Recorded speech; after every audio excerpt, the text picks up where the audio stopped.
Take off at the speed of sound. Bright lights, colors all around. I'm running wild, living fast and free. Got no regrets inside of me. Alright. Welcome back to Ace Attorney Investigations, Miles Edgeworth. Last we left off, I believe we were just about to get to chapter 5? Or were we? No, we were in chapter 4. And I remember I was looking at it. We were in chapter 4 and we were going to look around. I just remembered. I got confused because I checked how many chapters there actually were. What's that? Who even knows? I'll deal with that later. Is it capturing? Oh, there it goes. Still pops up weird.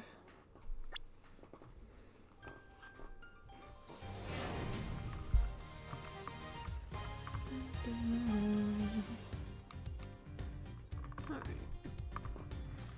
Sometimes it seems like the black backgrounds are like registered as transparent when I check it on the capture, which is odd. They certainly aren't transparent from what I'm seeing, but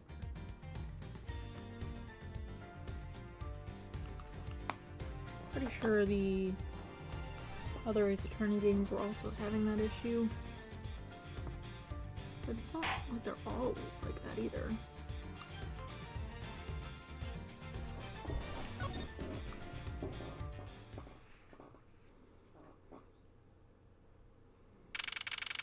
September 10th, 4:45 p.m., District Court, 3rd floor lobby.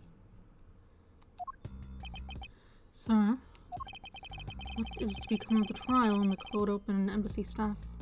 What is to become of the trial into the Code Open Embassy staff member's murder? Indeed, both the suspect and the prosecutor are now dead. The case will be dismissed. In other words, the trial ends here prematurely. Huh. Looks like you'll just have to wait a bit longer for your big debut. Suppose it can't be helped. Goodness. The evidence for this trial will be transferred to you in a little while.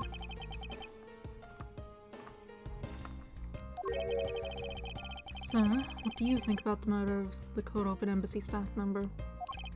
And the murders of Mr. Faraday and Mr. Rell. What an outrageous circus it has all become.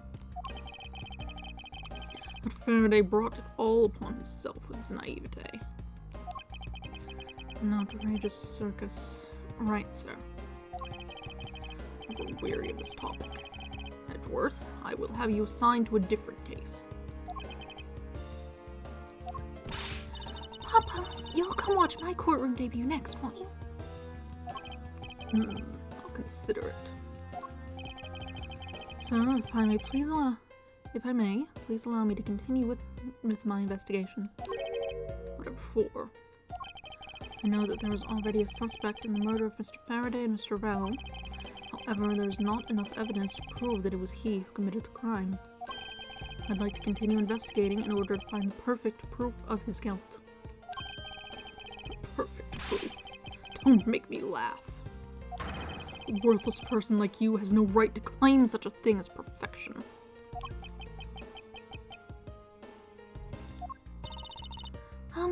Papa, who do you think is the real culprit behind these murders? Miles and I are competing to see who can find the real killer first. Thus, being able to investigate a real crime scene is a really rare opportunity. It would give us some real-life experience, wouldn't you agree? You want to investigate this case that much, and do as you wish. Then, you're allowing us to continue. In court, your top priority is to win. A solid investigation is one of the keys to winning. We have to make sure you become recognized as a first-rate prosecutor, don't we? It wouldn't be very interesting otherwise. I'm returning home now. Edgeworth, Franziska, see to it I'm not disturbed save for the results of your competition. Yes, sir. Of course, Papa. Franziska, thank you. What are you thanking me for? Your logic earlier was built on that scruffy detective's lie. That means that the competition is still on. Yes, just as you wished. I couldn't let you get off so easily. Now then, let's see how well you fare on the investigation from here, Miles Edgeworth. I know that I don't have enough information yet, so my first order of business will be to question anyone involved with this case. It's an incredibly detailed model, isn't it? I heard that it cost as much to make that as it cost to build the courthouse itself. What's the point in making such an expensive model? I felt the exact same way upon hearing it. It's so hard to understand such foolishness. Agreed. You can't stop the water, sir. It seems that the man who was here earlier broke it by drinking from it too much. Bunch of fools who pretended not to see the foolishly foolish accidents of a foolish fool. Well then, why don't you lend the officer a hand? As if I should have anything to do with this. Besides, that water-drinking fool's mouth is the thing that officer should be covering. Let's give that officer a description of the water guzzler later. She seems to have quite the grudge. Sounds to me like someone wanted a drink. Wow, this thing is so incredibly detailed. My inner modeling fanboy is impressed. I'm not exactly a fan of plastic models per se, but even I can sense the superb quality of this model. Simply cannot comprehend how that man can feel so much love for a trifle. Oh, I see. You're a disciple of my father, so you would do well to guard yourself against an interest in such unproductive things. Yes, perhaps I should take up whipping people like the young lady over here. Bench man. Can you face the direction I point you in? What's the matter, officer? I've been standing here forever, sir, and I really need to go to the bathroom. Why don't you just make a quick trip? The nearest one isn't that far, is it? No, it's a short way down the hall beyond these doors, but I don't want to be blamed for anything that might happen while I'm gone. So I'm gonna hold it. Perhaps Detective Gumshoe can be a positive influence on the force after all. There's like 2 other guys who aren't doing anything. You could ask them. Sir, nothing to report, sir. Is there no one who will make this man take responsibility for his actions on the job? Looks like we have no choice but to report this to Papa. Then this guard can have fun in a waking nightmare after being awakened from his dream. Actually, let's not. I feel kind of sorry for him now. Oh. We can just walk in the courtroom itself? Fun. I'm here now.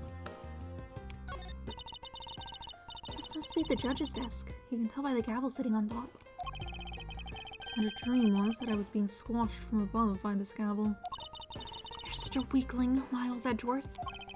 You have no idea how frightening it was. Chair. The judge's chair. It's so wonderful to be able to sit the whole time.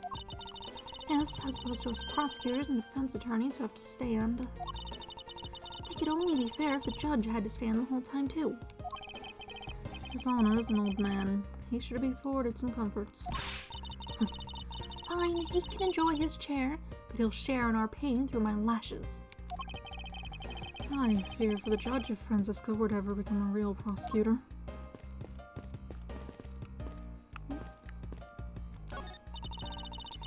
It's the viewing gallery. This is where the riffraff sit when they come to watch.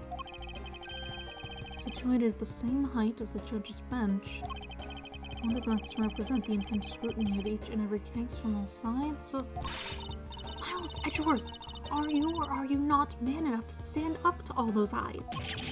What sort of course I'm man enough.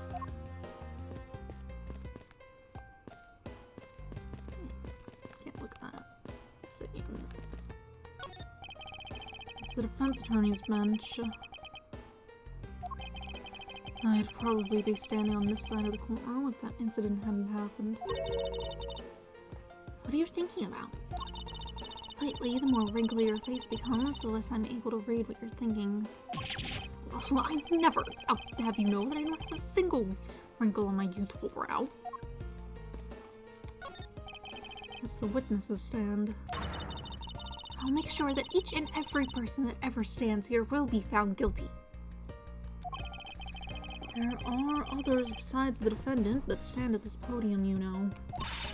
I don't care. Just make sure you never end up standing at one of these. Or you'll be sorry. I'll keep that in mind.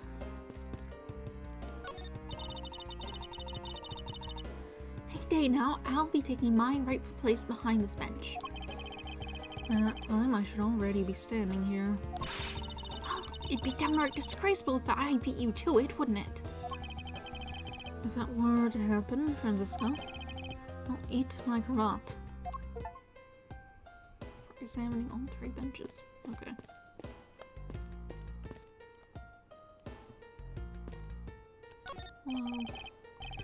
Oh, it's bookshelf.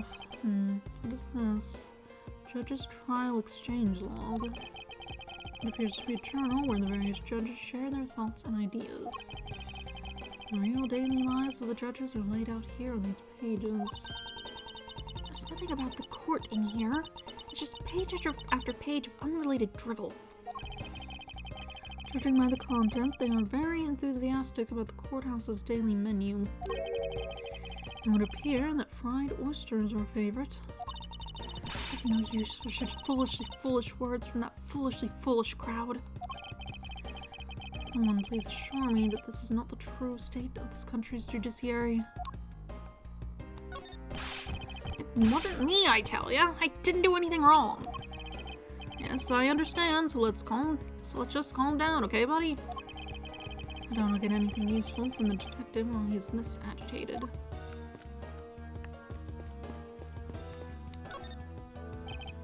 It's you.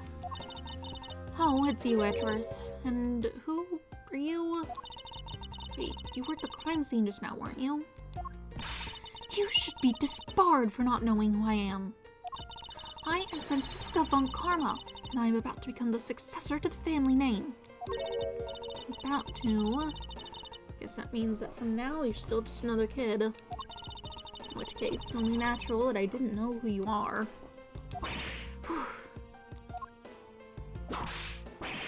Why are you whipping me? Anyway, it looks like they're planning to hold the evidence a bit longer.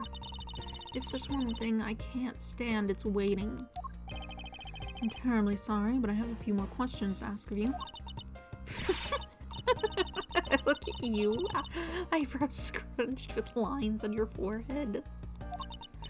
That's to ask of you. What exactly is so funny?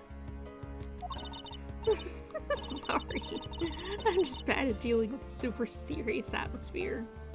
That seems like a bit of a problem for an attorney, but okay. Apparently, they failed to teach you proper behavior at a crime scene in law school. I feel so much better now. So, what is it you want to talk about? I'd like to inquire as to where you were at the time of the murder. We were in defendant lobby number 1 the whole time, up until we heard the gunshot. And by we, I mean Mr. Bad. If you don't believe me, feel free to ask him yourself. You were with Detective Bad? Why? We had a little something to discuss, that's all.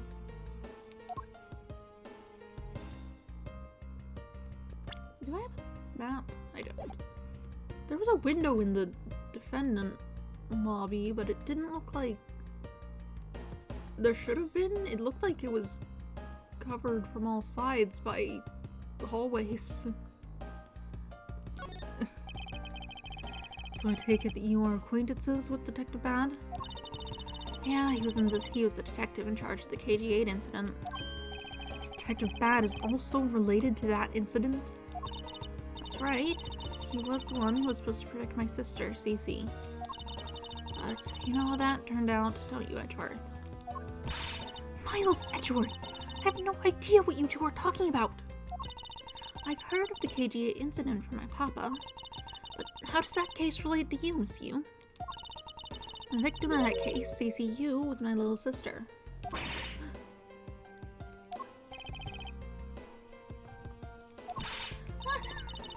You're making that super serious face again. Fine, really. I just make it a point to rub some more salt in his wounded pride every time I see him.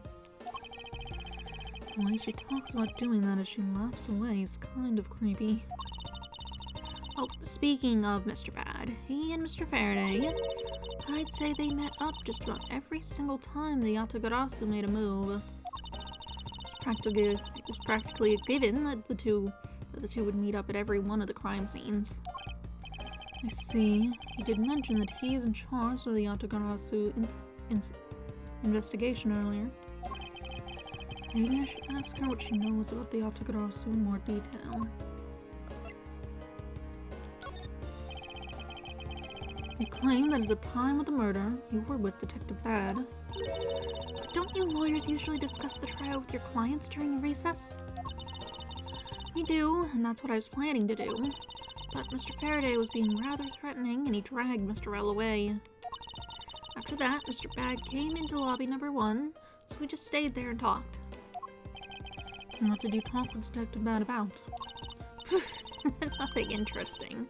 I just insulted him some. Talked about how the trial was going, then I insulted him some more. When she's not talking, when she's not laughing, her mouth seemingly spews nothing but insults. Anyway, Mr. Bad and I were in defendant lobby number 1 when the murders occurred. So I really can't tell you anything about the hallway or lobby number 2. I see. I'd like to ask you a few questions about your client, Mr. Macrell. Now, your client first claimed to be the Yatagarasu. Is that correct? Yeah. Once I heard that it was the Yatagarasu that had made off with the evidence from KG-8, I began to ask Mr. Rell all sorts of questions, but to no avail. Turns out Mr. Rell was not the Yatagarasu. He had just made that up.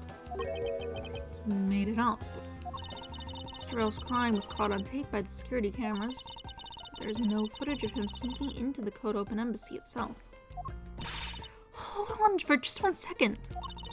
Then you mean to say that you knew he was not the real Yatagarasu, and that he was just another cold-blooded killer, and you were ready to defend him?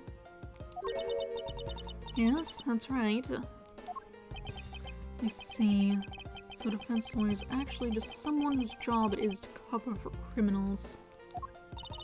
That's why defense lawyers are so detestable, but they are no match for us von Karmas.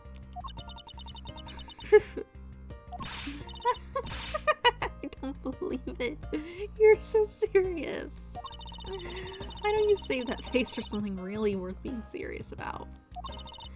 And, Edgeworth, do you remember what I said earlier? I have my own agenda. I'm still on the hunt for leads regarding the KG-8 incident, alright? And from that, you have not a single qualm about defending a known killer. Don't put words in my mouth. I said no such thing. I mean, someone's gotta. They are entitled to a defense. Someone's gotta do it. The only way I had to get close to Mr. Rell was to be his lawyer. I had no intention of covering for him, ever. So don't you dare suggest I was going to. I'm sorry. Forgive my rashness. Miss Yu, I was wondering if you could tell me about the Yatagarasu. Yatakarasu, huh? I don't really know much about that character myself, but I do get a lot of consultation requests from companies to defend them. Requests from companies. The Yatakarasu isn't some petty thief out for money, you know. Alright then, perhaps the Yatakarasu is in the business of stealing people's lives? You're not very funny or witty, are you, little Miss Von Karma?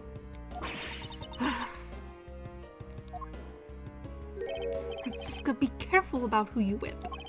Choose Ow! There, I chose carefully, just like you wanted.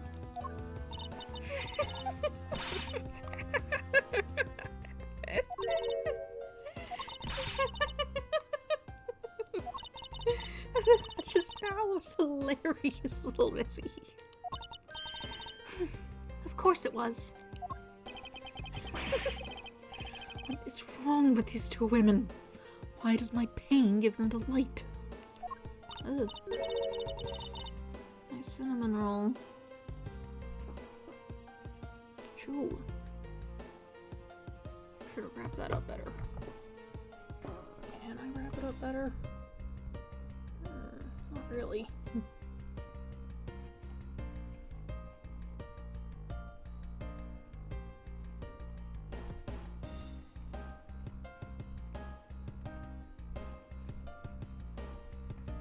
Maybe. That's better. And so in the end, what is Yatakarasu? I have to say, I've never even heard of this thief when I was in Germany. Yatakarasu deals in information, namely in digging out dirt about backroom dealings and the like of companies. The Yatakarasu is a vigilante who steals such info and then makes it public for all to see. Vigilante or not, this person sounds just another criminal to me. I suppose you could put it that way too. But either way, I get a lot more clients now thanks to that thief. Sounds like Miss Yu is profiting nicely. I suppose I've gotten all I can out of Miss Yu. I should move on and speak with Detective Gumshoe now.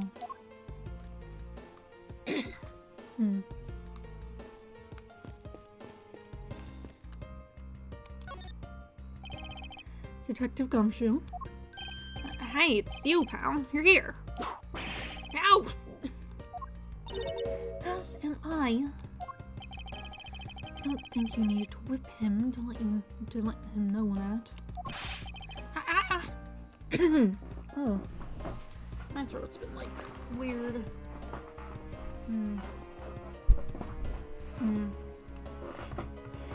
I didn't do it, pal. I swear on my honor as a detective, I really didn't. Your words are useless. I place my trust only in the evidence, detective. Once the investigation is fully over, and should we find out that you are the killer, there will be no mercy to be had for you. I have a heart, pal. You're not worried, right? After all, you have nothing to worry about. If you really are innocent, that is. That's right. Hey, pal. Go and do your perfect investigation and get the real killer for me, will you? I would have done so even had you not requested me to do so. Even had you not requested me to, detective. So you and Mr. Faraday had a small meeting last week, did you? And what exactly did you do to make him so angry? I just asked Detective Bad the same thing myself, pal. Turns out he was mad at me because on my very first day as a detective, I reported it in my usual post instead of the Criminal Affairs Department. By the time I got down to Criminal Affairs, I was really, really late. And that's when he gave me that huge speech. I remember doing the exact same thing in elementary school. On the first day of school every year, I'd always wind up going to my old classroom. How pathetic for the detective to be comparable to a mere middle schooler. A mere school child. Alright. You claim to be standing guard in front of the door to lobby number 2 during the recess. However, when did you receive the order to do so, and from whom? Earlier at around 3:20 and from Detective Bad Pal. Today's trial took a real crazy turn. So I was told to make sure nothing happened to Mr. Faraday. And yet, something did happen to him, correct? It looks like it was a total waste of manpower to assign you to guard duty. Ow! Your words sting worse. Your words sting worse than your wit, pal. So it was Detective Bad who ordered him to stand guard, huh? Now then, Detective Gumshoe, is there anything else you'd like to tell me? Nope, not a thing, pal. In that case, allow us to take a look at what you're carrying on your personage. Ah, wait, you can't do that! There's nothing of any particular value here. Well, my handcuffs and badge were confiscated by Detective Bad, so, you know. And what is that open envelope I see sticking out of your coat pocket? Hands off, pal! Just show it to us already! Ow! Annual bonus check within $5 total, except there is no check inside. You've had your look, now give it back, pal. It's my first bonus as a brand new detective. I just got it and cashed it today. There's literally no cash on me up until I did, you know. So that envelope was really special to me. Now give it back. You don't need rubbish like this. Don't worry, we'll throw it away for you later. How could you? Annual bonus envelope dated jotted down by organizer. Detective Gumshoe's annual bonus of $5. Literally had no money on him until he cashed this. Alright. Not sure what that will do for evidence, unless that's why he left his post, but it seems like something that could have waited. I'm sorry, but I need to take him in for questioning now. I think I've asked him just about everything I needed to. Oh, wait, since he became a suspect, there is one piece of evidence I should reconfirm. Officer, I ask that you wait a second. I still have one thing I'd like to reconfirm with Detective Gumshoe. Understood. Please make it brief, sir. I want to hear it from the horse's mouth. I must confirm whether or not his testimony about when the crime occurred is the truth.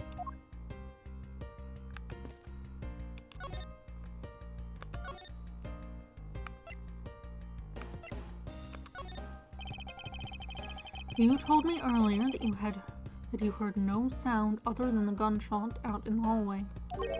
Is that correct? No mistake about it, pal. And you are also claiming that no one passed through the hallway either?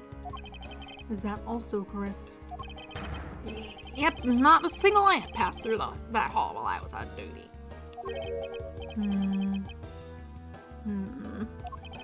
You do realize that the lie you're telling is only making life more difficult for yourself. Huh? Oh. But it's true.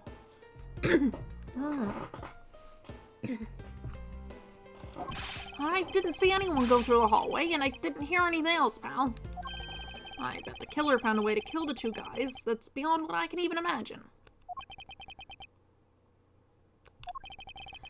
So he intends to continue telling this ridiculous lie. But why would he do so given the situation he's in? I believe a thorough investigation of the hallway in front of the defendant lobbies is in order. Hello, child. Ah, you!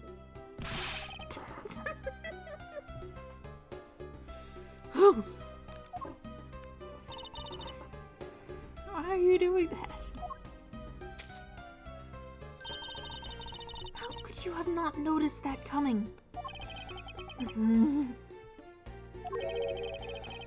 that the child I changed money for earlier? Thanks. That's exactly what I needed. Kids can sometimes be so cruel. Looks like she dropped something. Swiss roll data jotted down my organizer. Dropped by a mysterious young girl. Says courthouse special on it. Maybe we should arrest the girl. She might turn out to be a valuable lead. I believe some sort of punishment may need to be dealt the next time we meet. I believe I've asked all I need to of this man. Now for Detective Bad and the judge. We have to confirm who is correct, the judge or that scruff face, right? Suppose we should inspect the hallway in front of lobby number 2 next then.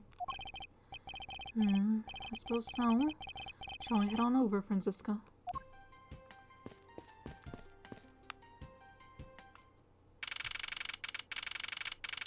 Number 10th District Court hallway. So, did you see anything else? No, I don't think so. I see. Well, thanks for your cooperation. Oh, it's nothing.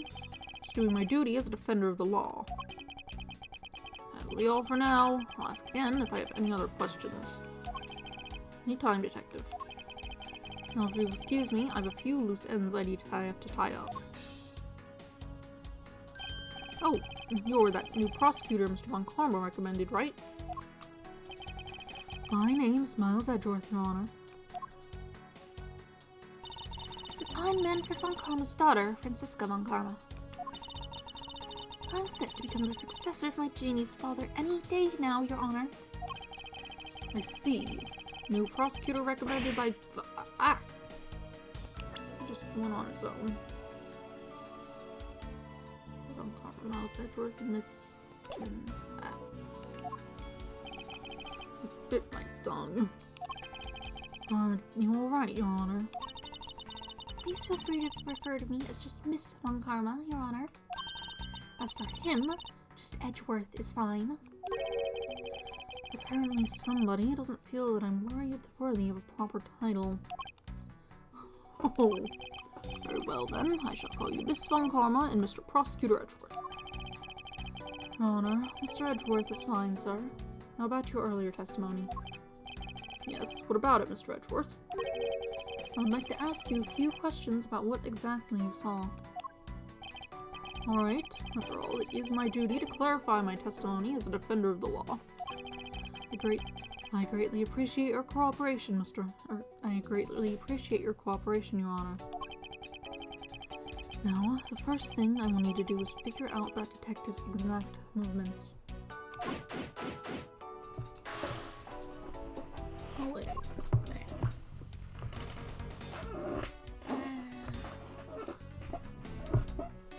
Squeakiest chair in the world.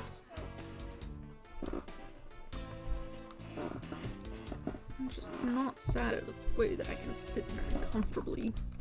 At least without moving around a bunch. Which is fine when there's not a microphone. But there is.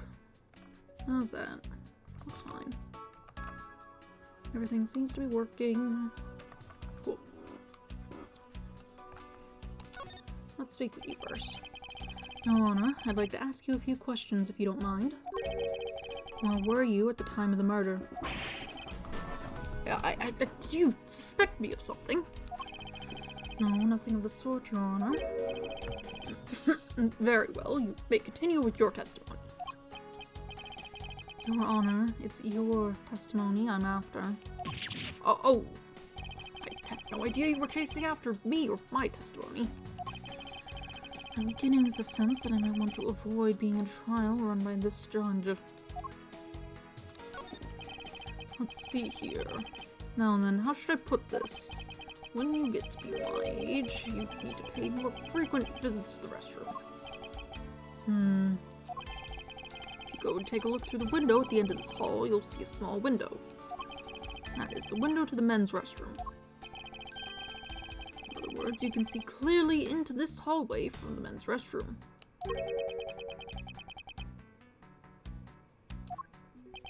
When I was going into the restroom, that detective, Gumshoe, is it?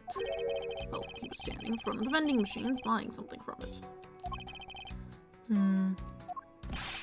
However, and this I couldn't believe when I was about to exit the restroom, there was not a soul in the hallway anymore. Your Honor, if you could please calm down and explain it to me rationally.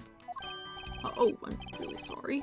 Please let me regain my composure. It was really suspicious. That's what my finely honed judge's intuition said. Although, well, until the murders occurred, I just sort of brushed it off. Apparently, this judge doesn't understand the concept of staying calm. That's probably all I'm going to find out from His Honor. Mr. Edgeworth, may I return to my other duties now? Yes, I'm sorry to have held you up. Thank you for your cooperation, Your Honor. Oh, anytime, Mr. Edgeworth, anytime. The judges in this country seem rather friendly. Yes, if not a little wishy-washy. However, I hear that they are known to hand down very fair verdicts. Let's take a better look at this window, because, like, I guess maybe you'd be able to see the door from there, maybe? But also, if he, like, sat down to eat whatever he wanted, you probably wouldn't see him. I won't rest until I've inspected every suspicious-looking nook and cranny. Okay, here's the window. So that window on the other side belongs to the men's restroom. I can't see it. At your height, I'm not surprised. Just stand on the bench, it's fine. And I guess short people have feelings too. Cactus. Huh.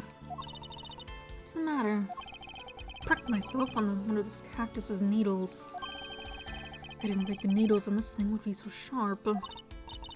Well, what did you expect? Can you imagine how bad it would be if you were hit on the head by one of these?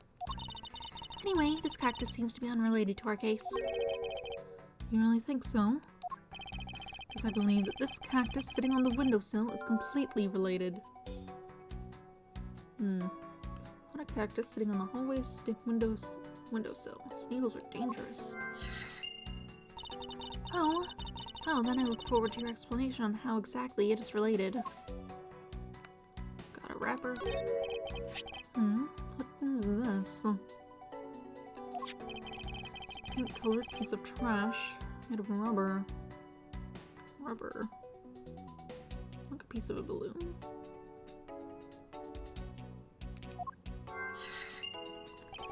I feel like I've seen something like this before. Well, all I see is a piece of garbage. But you know, the fact that there is a litterer running loose inside this courthouse, it's simply unforgivable. It's not like it was I who littered. Rubbish belongs in a rubbish bin.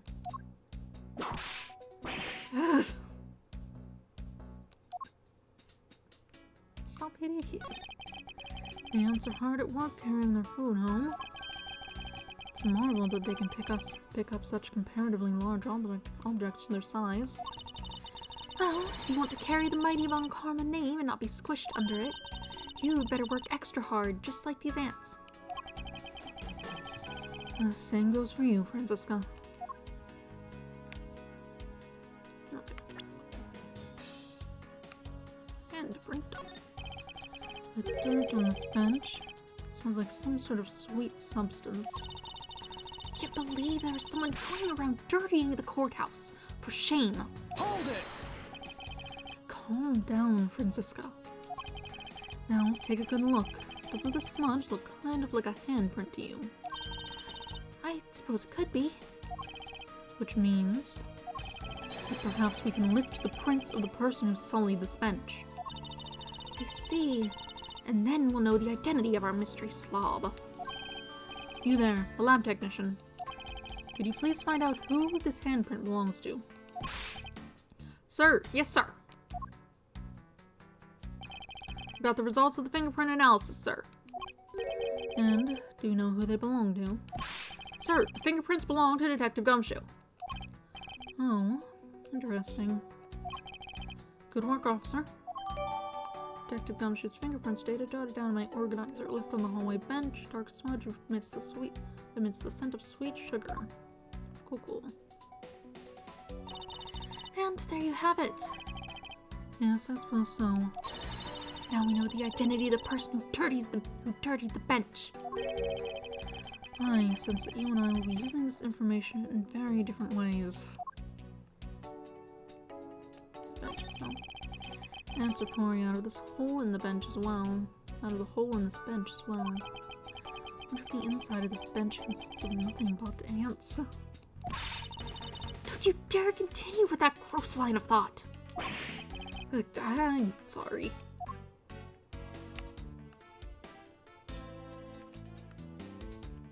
What are these black speckles? I believe it's a pile of ants eating away. Oh, that detective. He claims that not a single ant slipped by him. And yet, here's a whole hill of them. What are you hitting me for? As a replacement for that pathetic detective. Perhaps I should add this deduction to the detective's growing tabs of pay cuts. Anyway, I wonder what the ants are eating. From the look and sweet smell of it, pieces of cake and chocolate from a Swiss roll. Found on the floor under the bench, a hill of ants are attracted to their sweet scent. Miles Edgeworth, the courthouse is to be kept pristine at all times. It wasn't me who dropped the food on the ground. The courthouse must be kept clean. I don't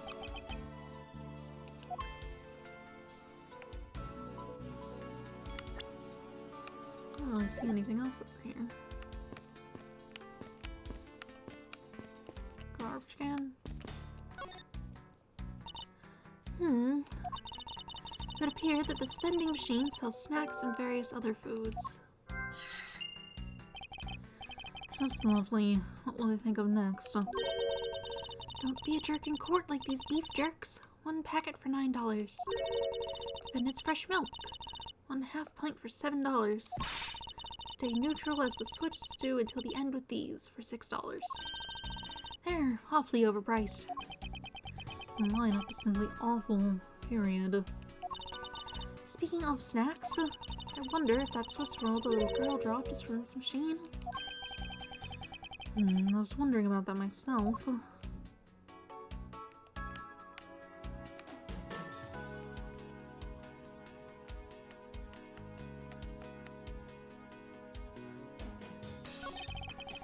When you're in hot water, you might need a hot dog. Looks like the slogan was decided through a public contest. And the winner was Prosecutor Winston Payne. What a pathetic slogan. No presents at all.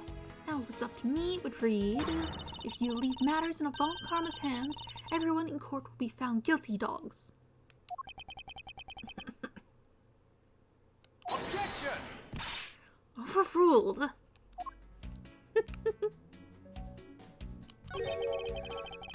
Being jerk in court like these beef jerks. I see. Objection! Miles Edgeworth, wouldn't you agree that it's a very clever pun? Do you really think they put that much effort into a product name? Even a foolish fool could understand the foolish thinking of the fool who made it up. You're acting so foolishly that I got so thoroughly mad that I am now utterly famished. If you wanted a pack of these, all you had to do was ask like a normal person. Don't let the prosecution and the defense make a ham sandwich out of you. Sounds like it's directed at that ham of a judge. Well, it certainly isn't directed at me. I can outmaneuver him any day. Orange juice. When it's looking bad, blind your opposition with some OJ. Are they promoting violence? Don't worry, my whip will make sure that anybody following this advice won't be for long. Compared to the sting of the whip, the sting of orange juice may not be so bad. Defendant's fresh milk. What exactly is that supposed to mean? I bet it means that the milk is freshly milked by various defendants on trial right now. No, I think it might mean that this was milked right here from the various defendants. Miles Edgeworth, you can't possibly be serious. Of course not. Stay neutral? Stay neutral as the Swiss do until the end with these. The end of what? Well, I assume it means the end of the trial. Suppose this means that one should eat these during a recess? You can't eat during a trial, so I suppose the only time you can eat them is now, huh? Wouldn't mind if you wanted to eat one now. We can pass it too, after all. We're in the middle of an investigation. Besides, I don't have $6 on me. If you want, we can pool our money and buy a pack together. If I have to split with you, then I don't want it. Is there nothing else to look at? You can look at all of them and get dialogue, but I sort of expected to get some kind of evidence from this. Oh well. What are you doing on the floor? Did you find something, officer? I think there's a $5 bill back there. Come on, just a little more. Is there no one working this crime scene who isn't a total waste of living tissue? Unfortunately, there doesn't seem to be a single person we can deem useful here. Oh, that one guy got the fingerprints for you, nice and helpful. Doesn't look like there's anything contradictory left in this area. I suppose not. Perhaps I should check somewhere else. You just don't care about the drinks at all. Have you found any suspicious fingerprints, officer? Nope, just the fingerprints of those involved with this case, sir. I guess we know all the players in the case then, huh? It would appear that way. I have a nagging feeling we're missing something. I suspect that what we're missing is hiding right here in this crime scene somewhere.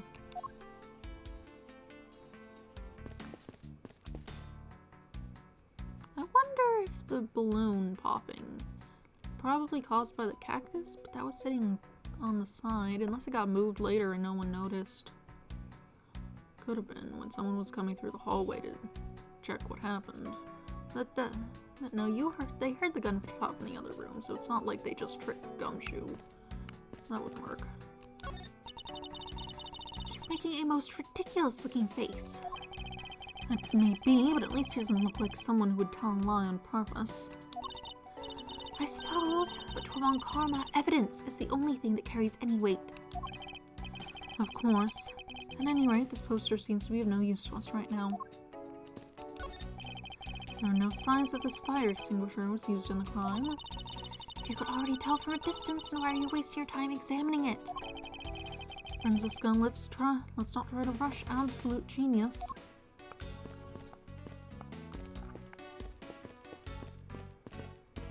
I haven't spoken with you yet. Detective Bad, I have something I wish to inquire about.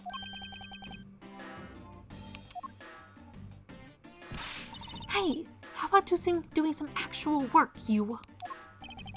I wish to inquire into Detective Gumshoe's movements during the recess. You're getting in the way of the investigation. I have an order from Mr. Von Karma himself. Plus, I still hold investigative authority. So I hear you were the one who called for Detective Gumshoe to come down here. Faraday. That guy was just accused, you know? I just knew something was gonna happen. My detective's instinct told me. What of good it did you? You could even protect one lone prosecutor with it. Hold it! Francisca, I think you need to apologize. I'm sorry. I'm terribly sorry, Detective Bad. Please continue. I used the phone on the first floor and called the precinct. I told them to send somebody over. And that detective's the one that showed up. And only upon his arrival did you set Detective Gumshoe to stand guard, Detective Bad? Yeah, wait for him on the first floor. After he got here, we came up to these defendant lobbies together. As we entered this hallway, we ran into you. She told us that Faraday was really mad, and that he dragged Rel off to lobby number 2 to have a word or something. And that Faraday had said to not let anyone interrupt them. So what choice did I have? All I could do was tell the big lug to stand guard outside. You didn't, like, open the door at any point to ensure they really were there? I feel like maybe you should have done that just real quick. You need not even necessarily say anything. And around what time did all that take place? Let's see. I think it was about 30 minutes before I heard the gunshot. After giving the big lug his assignment, he never left the hallway, not once.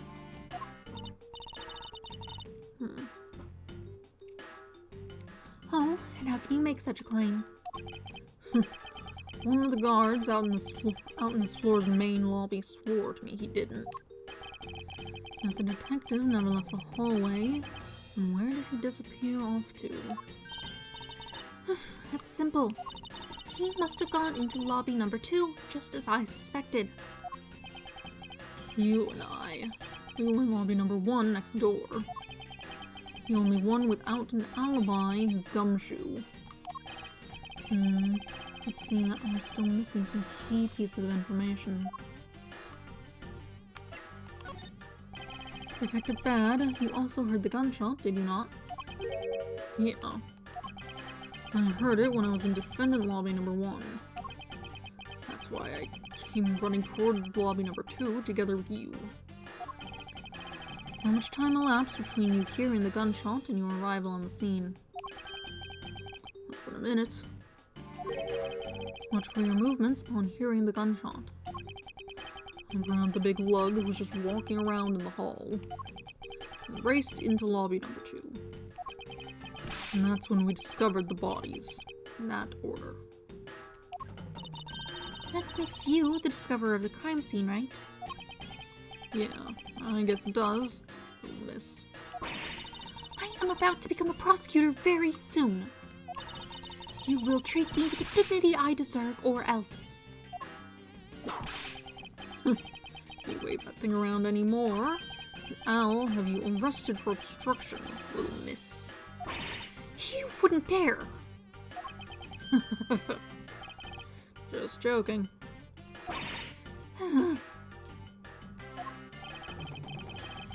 Detective Bad is really something if you can make Francisco behave. We about done. Is there anything else I should ask him about?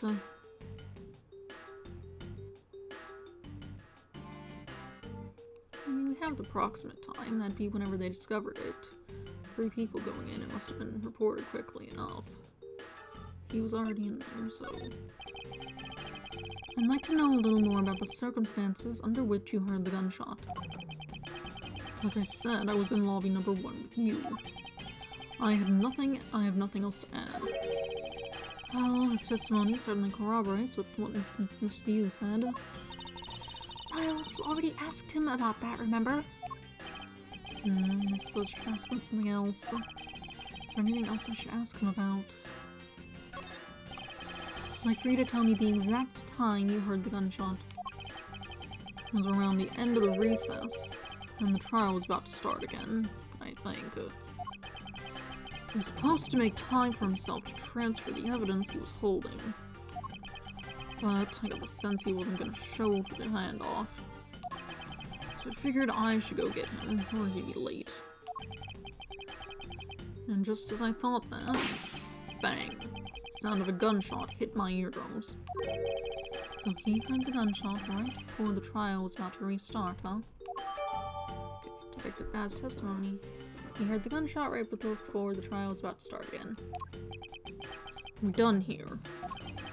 We don't have any time to waste. Oh, come on. All you're doing is standing in front of this door, doing nothing.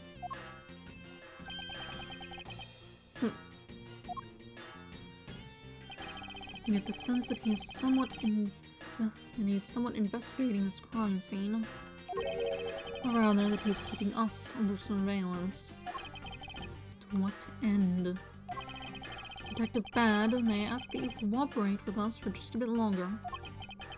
I don't have anything else to say to the two of you. You guys were the ones who said you wanted to investigate in the first place. Fine then. Be obstinate. We'll just do as we please. Come on, Miles. You may no longer be willing to help us. However, may I ask for the forensic scientist's cooperation? Do as you like.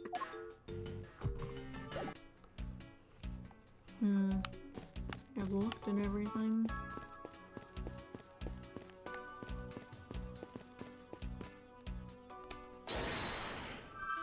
Let's see. No one can climb through the bars, there's flowers, vending machine. Okay, so that's a straightforward knock.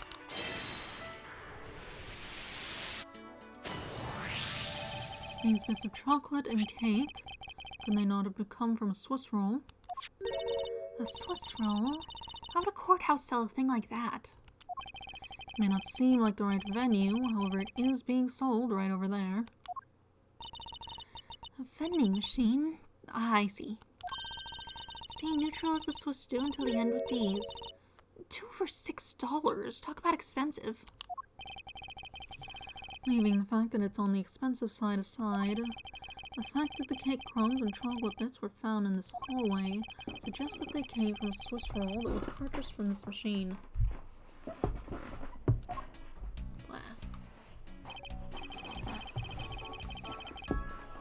I think I have a pretty clear picture of what happened here now. Naturally.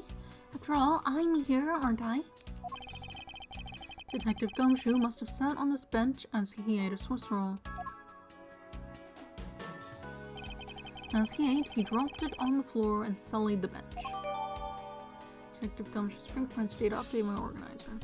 Left on the hallway bench, Detective Gumshoe apparently sat here as he ate a Swiss roll. Ugh. How could he have not cleaned up after himself? How utterly despicable. Don't you dare whip me again. It wasn't I who made the mess in the first place. Anyway, if it was indeed Detective Gumshoe who bought the Swiss roll, that creates a rather interesting contradiction of facts. A contradiction? Where? Take another look at the special courthouse vending machine is in order. Rest and time inspected every nook and cranny. Yeah.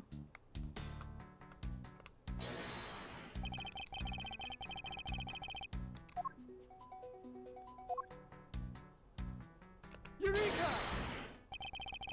About Detective Gumshoe's finances, he said that until this morning, he didn't have even a single penny on his parsonage. Just how poor is that guy? If his bonus really was only $5, then he should not have been able to purchase a pack of Swiss rolls. However, fact being as they are, we found cake crumbs on the floor. Meaning Scruffy must have bought a pack somehow. Indeed. A detective should not have been able to purchase a pack, and yet he did. The question is how. Swiss roll data. Swiss roll dropped by the mysterious young girl. It's priced at 2 for $6.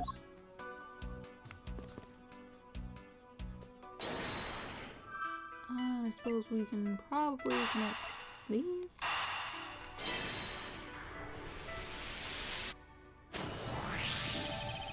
This pink rubbery substance. I saw this in a different form earlier today. I believe this is a piece of a popped balloon. I suppose that's possible.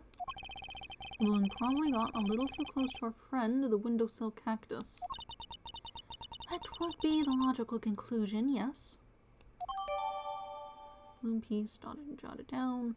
And just know I've seen a pink balloon around. Found on the windowsill of the hallway window.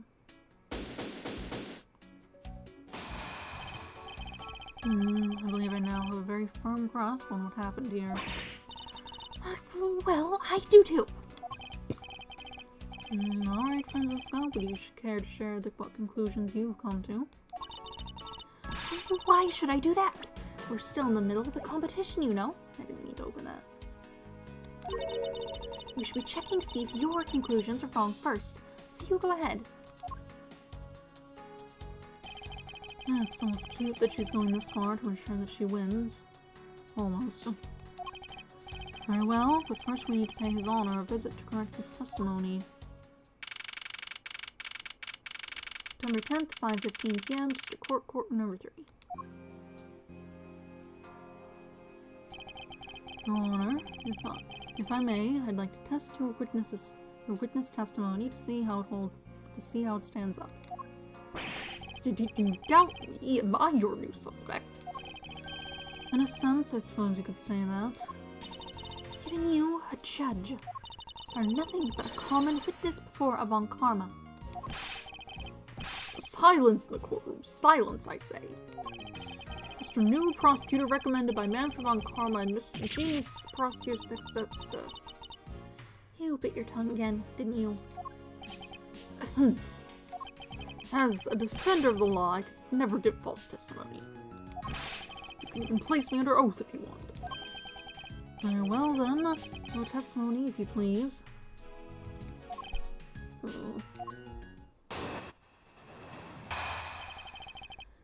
I saw at recess. During the recess, I went to the restroom. Oh, it's a courtyard. I thought it was a hallway.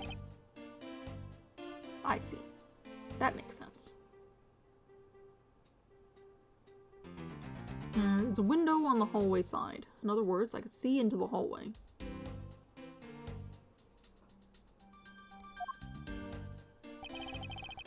As I entered, I saw that detective buying something from the vending machines. When I was about to exit the restroom, he had completely disappeared. A detective that goes missing while on duty. That sounds mighty suspicious to me.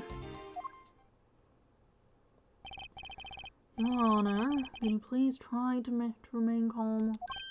Oh, I'm so used to simply listening to testimonies that I got caught up in the excitement. I'm sorry, Your Honor, but I'm afraid I'm going to have to spoil your fun now. I saw this. Alright. This is the restroom. Hold it! Your Honor, why exactly did you pay a visit to the restroom, if I may ask? Oh, well, isn't it obvious? What else do you go to the restroom for? Maybe I knew it. You suspect me of some sort of tomfoolery, don't you? Please stay calm, Your Honor. This is going to be much harder than I anticipated. I'm sorry. You're right, I need to think things through with a level head. I'm just nervous because so much has happened today with this trial. Let's see, I announced a recess and a time for us to reconvene. Having done all that, I still wasn't able to go to the restroom right away. And why couldn't you? Mr. Faraday had been accused, so I had paperwork to process regarding a new prosecutor. Once I had finished that, I was finally able to make a mad dash to the restroom. At least he stayed consistent on the going to the restroom part of his testimony. Window on the hallway side. You could see into the hallway. Hold it! Your Honor, did you really go to the men's restroom? What is the meaning of that statement? Why are you... I simply meant that perhaps you went to a restroom on a different floor. I had to go for such a long time. That's all I could do to dash to the closest one to the courtroom. I suppose it's only natural given his circumstances. I ran from the courtroom, through this floor's main lobby, and down the hall. Once you enter, you can see there's a window just above the urinals.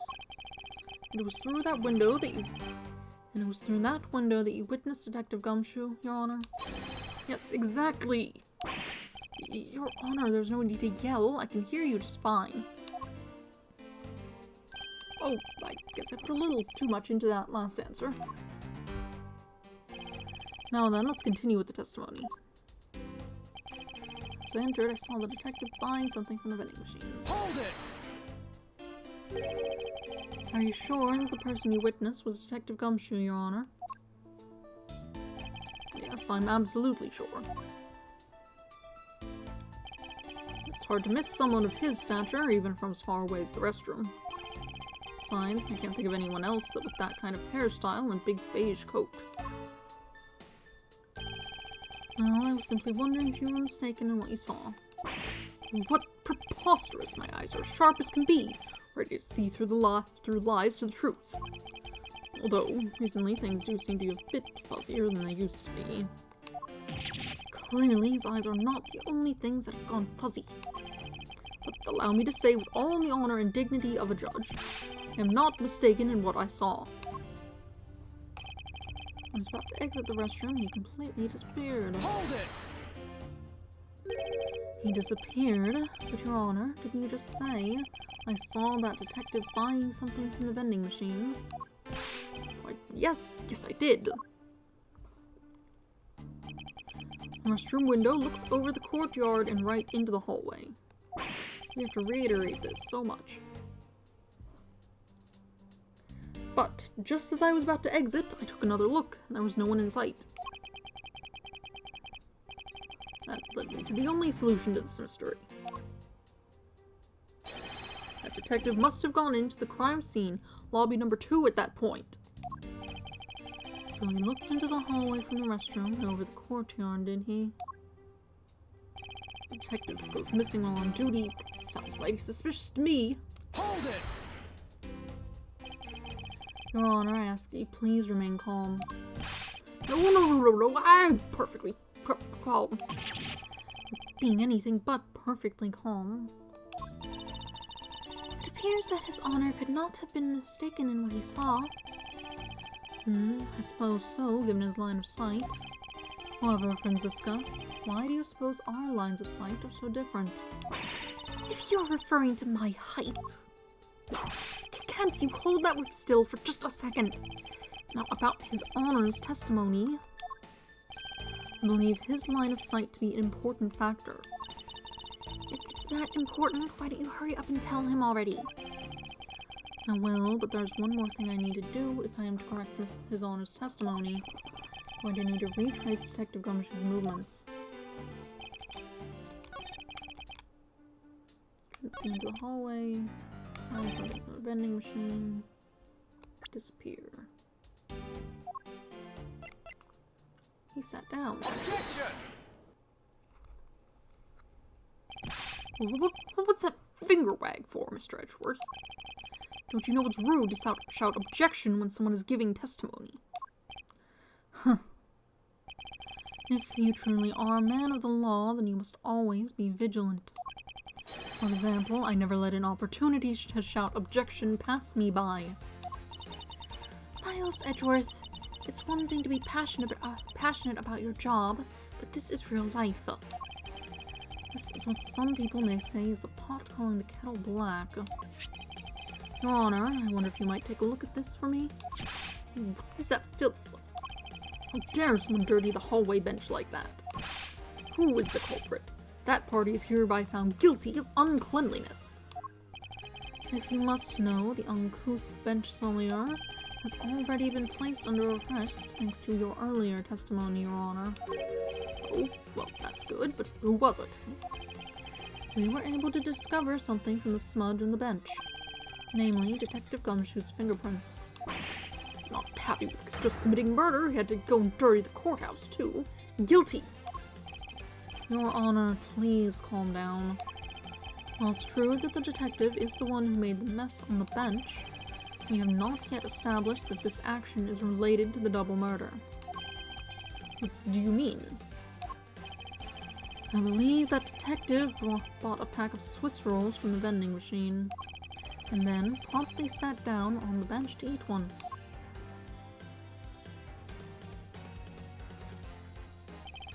The cake crumbs and pieces of chocolate on the floor under the bench, and Detective Gumshoe's fingerprints prove my conclusions to be true. Oh, but I still don't understand. This whole thing related to how I could see him as I was leaving the restroom. It is indeed. The window in the hallway was built rather high up into the wall, and around a grown adult's chest height. As evidence, I submit that Francisca herself was unable to see out of that window.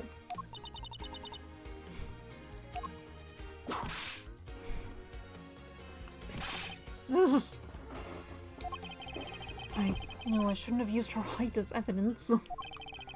Basically, what this means is that the area directly under the hallway window is a blind spot when the hallway is being viewed from the men's restroom.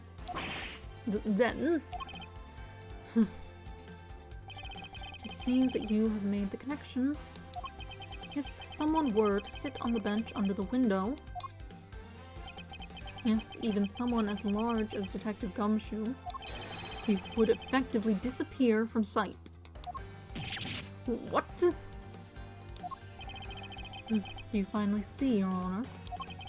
Your testimony has just proven that Detective Gumshoe was in the hallway the entire time. Sorry. I didn't mean to say that. Stayed with that much enthusiasm. All I wanted to do was try saying it once. Here, let me try that again. Hold it. Is there something of value that you'd like to say? Yes, actually there is. I remembered something else just now. Mr. Edgeworth, please allow me to testify to the court one more time. Even if we overruled him, he'd just keep on talking, wouldn't he?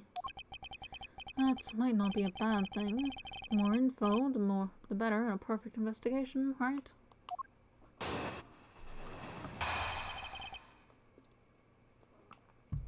There, what I saw part 2. I suppose it's possible that you can't see a seated person from the restroom window.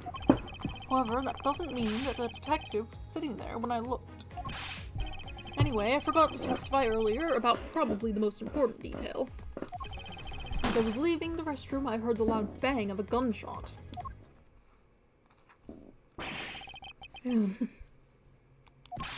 How was that? That is the testimony of one who judges the crimes of others. Your Honor, could you try to state the important facts first next time? I agree. Before you go around judging others, you should learn to judge your own words. I'm sorry. Honestly, I thought that sound was just a noise popper until just now.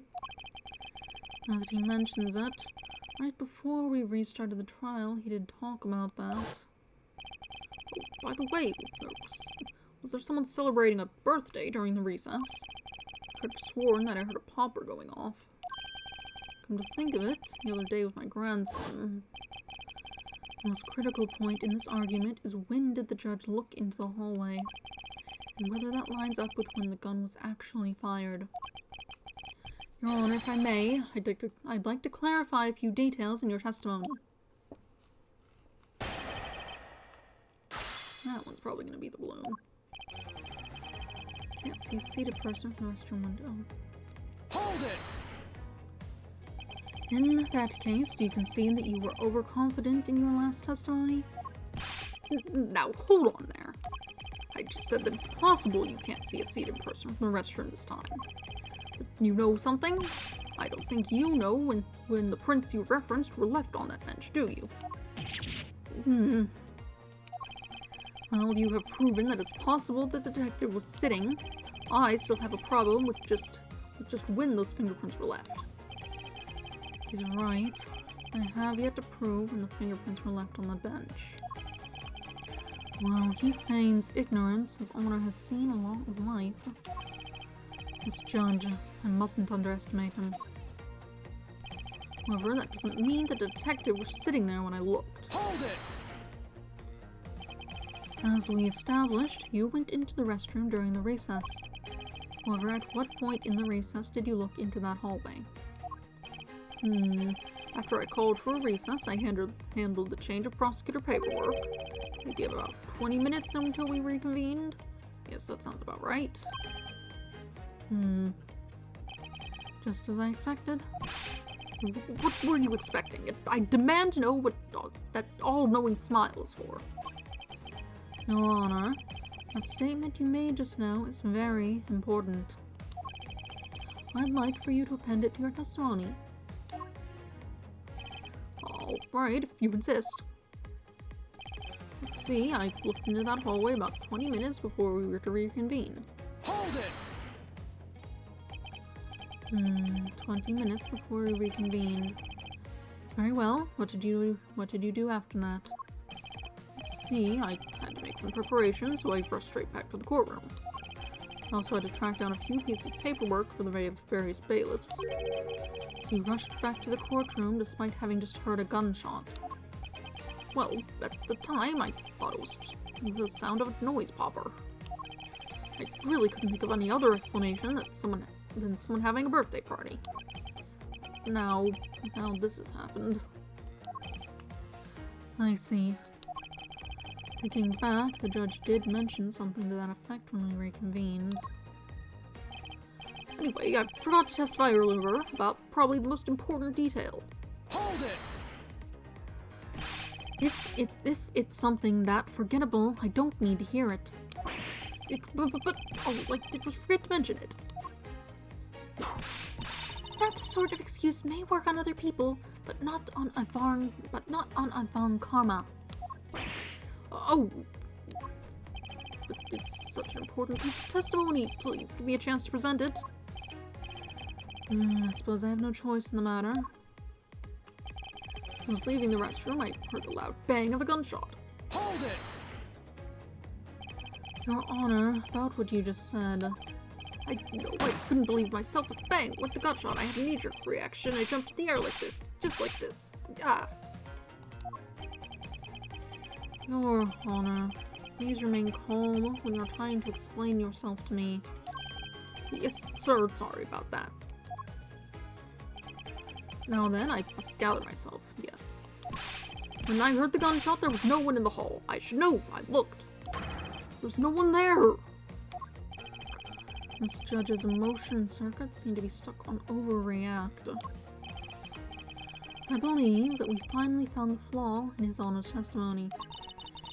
Yet, sadly, he's completely oblivious to it. But I guess I can't really expect him to be aware of it. Well, what are you waiting for? Hurry up and fill him in. At least that thing finally came in handy. Indeed.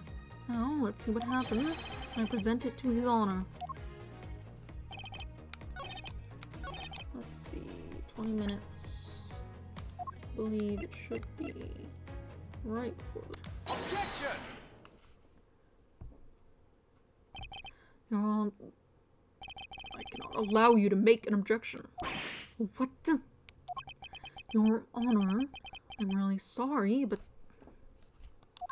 I cannot allow you to not allow me to make an objection. Gads, I've been overruled. Your Honor, there are simply too many holes in your testimony for my taste. What do you mean by that? You claim that you heard the gunshot during the recess, but that is simply not possible. Mr. New Prosecutor, recommended by man from... Fuck! Instead of biting your tongue, why don't you bite this whip? Is that what she said? Something like that? Bite your tongue on those preposterous names. I see. I see you have no mercy for the elderly either, Franziska. Don't talk back to me unless you want to be whipped in the back. With your height, you need a stepladder or 4 to accomplish that. Mr. Edgeworth, my ears are not that far gone yet, I'll have you know. I can still hear just fine. And I heard the sound of a gunshot loud and clear with my own 2 ears. Your Honor, I have here an interesting bit of testimony. It's from Detective Bad. And according to him, he heard the gunshot right before the trial was about to start again. What did you say? Your Honor, you just said that you heard the gunshot about 20 minutes before we were to reconvene. How do you explain this glaring contradiction? can't be! Unfortunately, that is the truth. But I heard it clear as day. But bang! The loud sound of a gunshot. The sound of a gunshot. I keep returning to this point of contention. And that piece of evidence, I always did wonder why I found it where I did. Well, now I understand what that gunshot the judge heard really was. Unfortunately, Your Honor, this is what really produced the gunshot you heard. Balloon. Take that! I found this object in the hallway earlier. What is that pink substance? It may not look it, but this is actually a piece of a balloon. I see. And I suppose you would like me to accept that pink balloon into the court record. Your Honor, I present this piece of evidence in order to overrule your testimony. What? Your Honor, your argument goes as follows. You saw no one in the hallway when you heard the gunshot. Now, there's no guarantee that the detective was sitting on the bench at that time. Therefore, you believe he must have been at the crime scene, defendant lobby number 2. Am I correct? Yes, that's exactly right. Let me ask you something. Do you think that the gunshot you heard was produced by a real gun? I think I've said enough that even you can figure out the rest on your own. Your Honor, you were fooled by the popping of this balloon into thinking it was a gunshot. What manner of trickery is this? That was a good effort you put forth, Miles Edgeworth. But if it was me, I'd have wrapped this thing up before the judge even testified. Care to elaborate on how one ends something before it even begins? Well, to be honest, I did think that the sound was a bit off from a real gunshot sound. But who could have guessed that someone would pop a balloon in a place like this? That's true. One doesn't usually think balloons in conjunction with courthouse.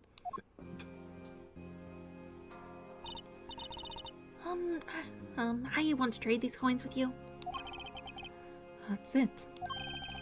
That balloon the girl was holding. It explains everything. Your Honor, if it makes you feel any better, you didn't lie once in your testimony. However, I can't really vouch for its accuracy. Who knew that giving testimony could be such a difficult thing to do? What have I done? I owe Detective a very, very big apology. I think I skipped his name. Detective Gumshoe. I will see to it myself that he is released. Wait. There are still a few things I have yet to resolve about what happened in the hallway. Your Honor, I request your permission to further question Detective Gumshoe. But why? I thought we just cleared his name. Whether we did just now or not, I still cannot say. The only thing I can do for now is continue in my quest for the perfect explanation. And to that end, I must resolve the remaining issues pertaining to the events that occurred in the hallway. Very well. Bailiff, please bring Detective Gumshoe into the courtroom. I must fulfill my mission and find the perfect explanation to this case. September 10th, District Court, courtroom number 3.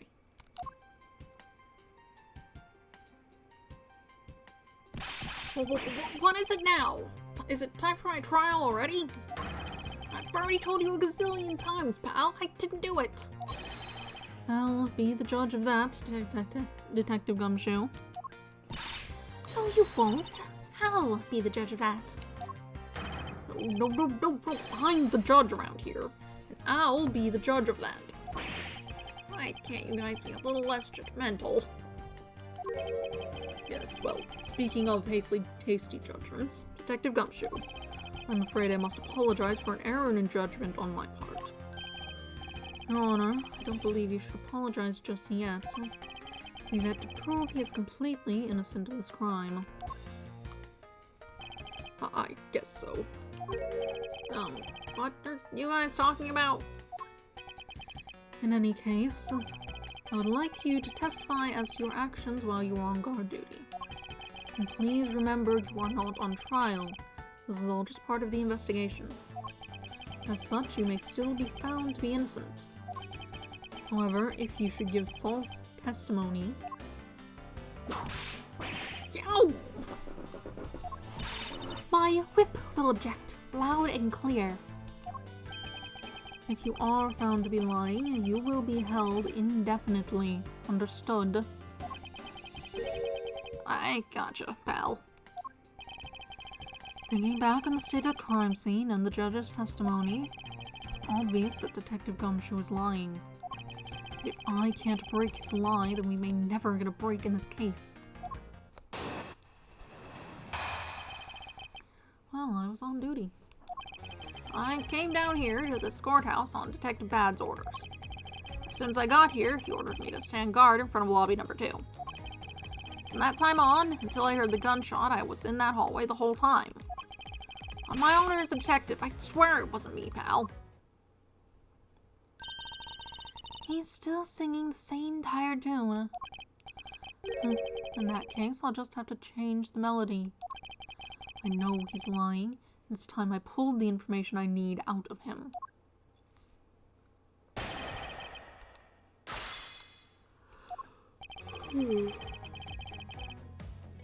Hold it! Right.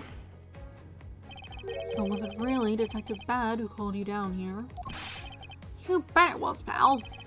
I was left in charge of the precinct while everyone was out and this call comes in. I want you down here in 1 minute flat, he said. Well, I thought this was my big chance, my first case, so I made a mad dash down here.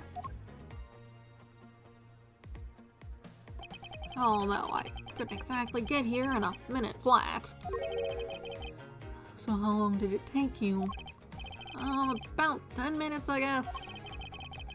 And what was Detective Bad doing when you finally made it? He was waiting for me down on the first floor in the entranceway, pal. As soon as I got here, he ordered me to stand guard in front of lobby number 2. Hold it! And by he, you mean?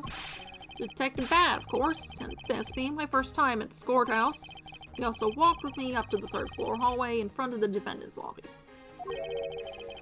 And did you meet anyone along the way? Well, just as we entered the hallway, we ran into Miss Yu.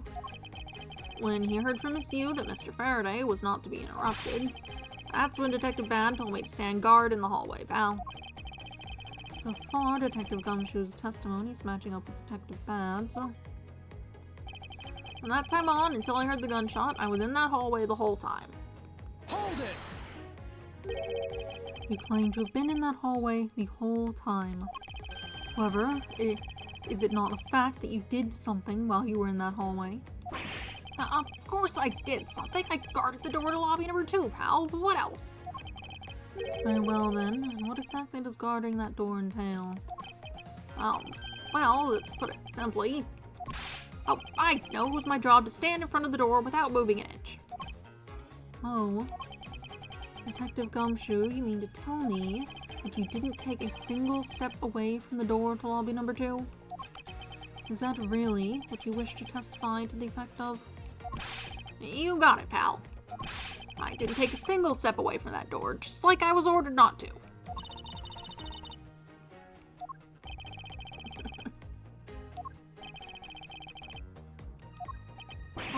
Why is everyone so quiet all of a sudden? Because we are all in shock, and in awe of your utter stupidity. Scruffy, if you're going to lie, at least tell a more believable one. Ouch! I'm not lying.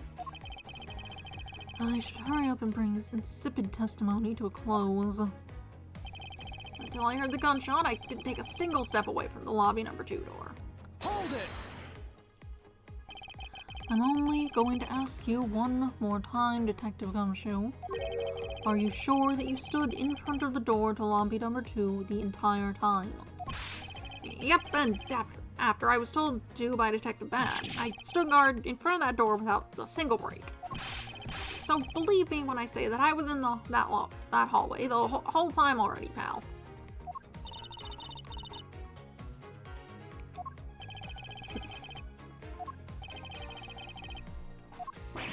Why did everyone go quiet all of a sudden again?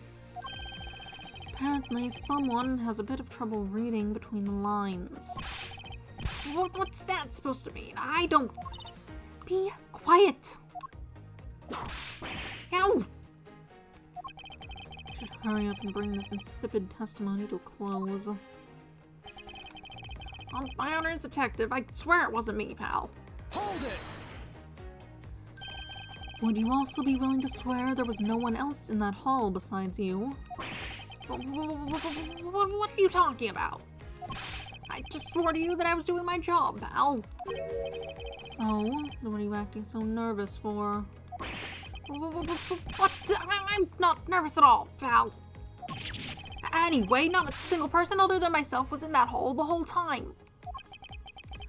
I should just let it go. Pursuing this train of thought at this time would just be a waste of time. I have such a foolishly foolish contradiction. Such a foolishly foolish testimony. It's just plain old foolish. Indeed. However, in the pursuit of the perfect investigation, I'm afraid we have to deal with it. Squashing it under the weight of the evidence.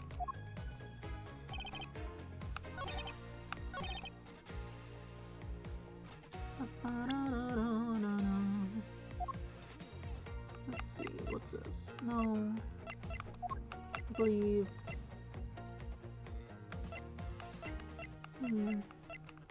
What is it that would... Ah, this one. Objection! I have an objection. What is it, pal? Detective Gumshoe, I wonder if you might recognize this from somewhere. Hey, it's one of those things. The courthouse special Swiss rolls, right, pal? Precisely. In that case, I suppose, did you also recall the sullied hallway bench? Hey, you know what? I think it was probably me that did that. Detective Gumshoe, you know you can't go around dirtying up the courthouse like this. You inconsiderate, slovenly pig. Eek. I promise to clean it up later, I swear. Now then, shall we get down to business? About the fact you didn't move a single step from in front of that door? If that really were the case, then how were you able to buy a pack of Swiss rolls? Furthermore, if you didn't move a single step from in front of that door, how did you manage to get the bench dirty with your grubby hands? Yow! It appears that Francisca's whip can do more damage than my words alone can. Alright, I confess, pal. I was hungry, so I bought a pack for myself, okay? I thought I'd get chewed out again if anyone found out about me eating on the job. So I didn't want to say anything. Unfortunately for you, I saw you do the whole dastardly deed. I clearly saw you buying a pack of Swiss rolls from the vending machine. Okay, I'm sorry for lying. But that's all I'm sorry for, you got that? Because I'm not holding anything else back. That last statement, it may sound like it makes sense. However, there is something I don't quite believe about it. Are you sure you're not withholding further information from us? Of course not. I've got nothing else to hide, pal. Objection! Oh, if only that were true, Detective Gumshoe. It is true, pal. I swear there's nothing else. Detective Gumshoe, I'm sure you are aware of the price of a pack of Swiss rolls, correct? Huh? Remind me again, pal. That vending machine out in the hallway, selling packs of 2 Swiss rolls for $6 a pack. And yet, according to you, you didn't have any cash on you until you cashed your $5 annual bonus check. Isn't that right? Oh. Let me ask then, how did you manage to purchase a pack all by yourself? Can you provide me with a proper explanation of that? I told you I bought it myself, pal. There wasn't anyone else in that hallway with me. So there's no one who could have helped me buy it. Wait, don't tell me. You got some kind of proof that there was someone else in the hallway, don't you? Correct? As if you could. I mean, what are the chances of that? Wait. You do? Of course I do. What? How? What proof do I have that there must have been someone else there in that hallway? Take that! What the heck is that? I knew you didn't really have anything. You prosecutors are all the same, always lying to people. You should stop, you know? I refuse to be lectured by the likes of you, detective. Miles, how long do you plan on being strung along by this moronic detective? I have no intention of falling for his lie because there was definitely a second person. Because if he truly was all alone, then that piece of evidence should not exist. Okay, not the balloon, I guess.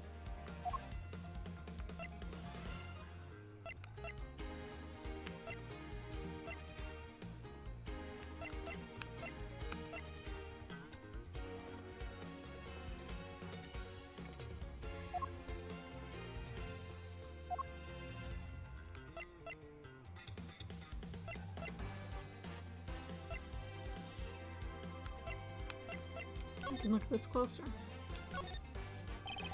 Can't believe they're selling Swiss rolls like these in vending machines these days.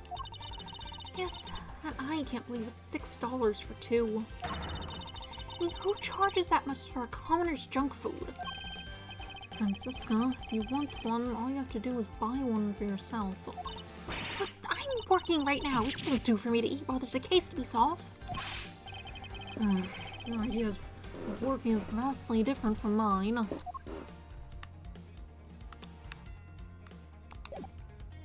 You just mean the roll itself?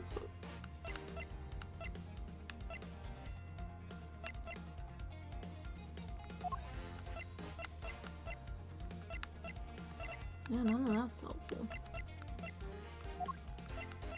Take that! Hey, you showed that to me not 2 seconds ago, pal.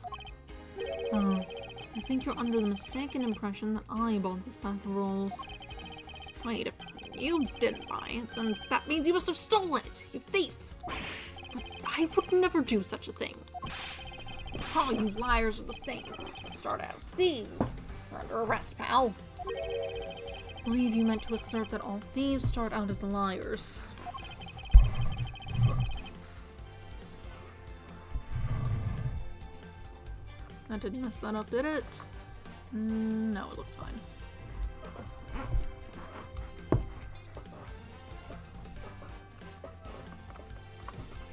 And in that case, what does that say about you, detective? This particular Swiss roll was dropped by a certain someone. Oh.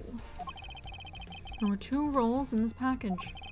You ate one of them, but you then gave the other to a certain other person, didn't you? No way, pal. Got it all wrong. I ate both of them. Hi.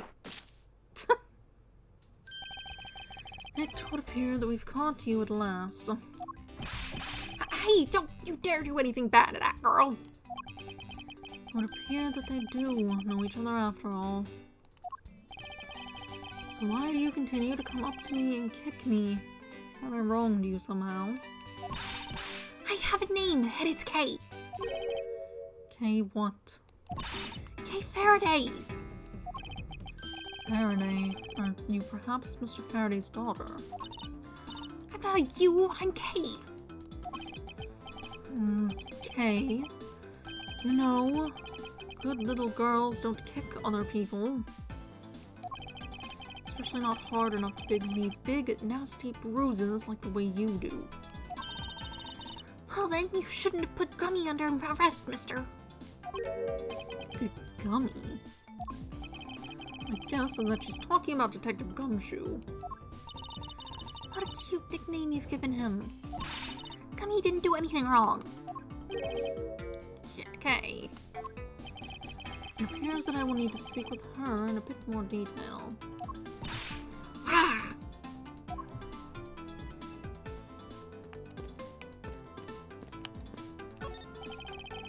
Dear. What's the matter, Your Honor? I claim to hand out fair verdicts, but I unfairly cast suspicious on the big fella. If this has been a trial just now, I would have destroyed his life. I am the guilty one. We all make mistakes, Your Honor. To err is human, to forgive divine, as they say. Although if you were to make a mistake during a trial, then it would be quite unforgivable. It appears that we've caught you red-handed eating a Swiss roll. Look, I'm sorry about lying to you, pal. And do you have nothing else to say? Sure do. It was so fluffy, sweet and big. That was perfection, pal. And totally worth every penny of my bonus. I see. Well, good for you, Detective. I can't believe it, but it's almost funny when a fool is this unbelievably foolish.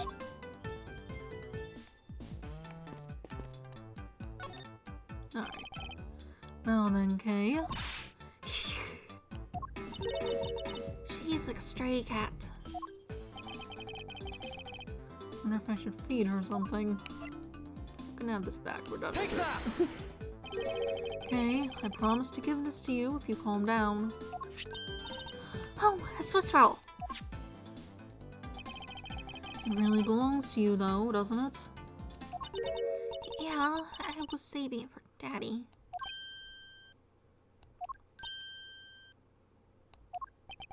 Oh my. Your father, he's... Don't you say another word, pal. She doesn't know yet. Thanks for watching out for me, Gummy. But I already know about Daddy. I overheard the guards talking. Oh, he's not here anymore. I'm sorry. I'm sorry I couldn't protect him. Okay. I'm not gonna cry. I'm not gonna cry.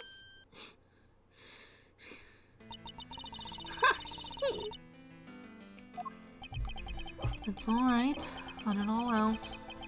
Your father just passed away, after all. I, myself, was also involved in a case at this courthouse when I was a young child.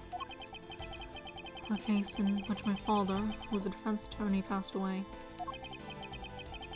All of my dreams of becoming a lawyer were crushed into a fine ash on that night in Marriage Day. Even now, the wound festers deep in the depths of my soul. Ever since that incident, I've dedicated myself to locking away every criminal I can. And now, to have this happen right in front of me. This child feels certain shared fate, a common bond between us. Miles Edgeworth, what sort of gentleman are you? Are you going to just stand there and watch a lady cry? You're right. Sorry about that. Okay, here, how about we use this handkerchief here and dry your little eyes?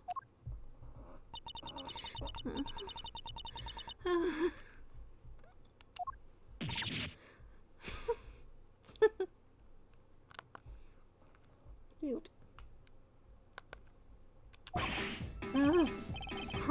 Don't blow your nose on that! I feel better now. Thanks.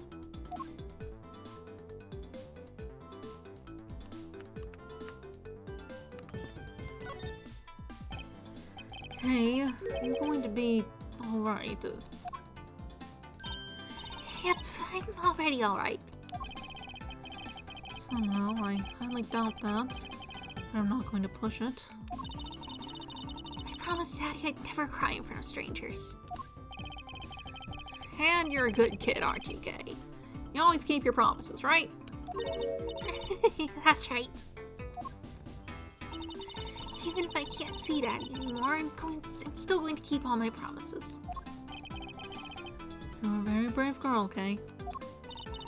You're a very good child for keeping the promises you made to your papa. I'll even testify that you didn't cry, just for you. Thank you very much, lady. It's nothing. I'm only telling the truth, after all. It would appear that because her father was a respected prosecutor, Franziska is sympathetic to Kay's feelings. Kay, what kind of person was your father? Daddy was a hero of justice. His job was to catch all the bad people in the world. So to you, prosecutor's a hero of justice, huh? Suppose we are, in a sense, as we are the ones who seek guilty verdicts for criminals. Plus, you know what? Whenever I came down to the courthouse, Daddy would buy me my absolute favorite treat, Swiss rolls. Oh?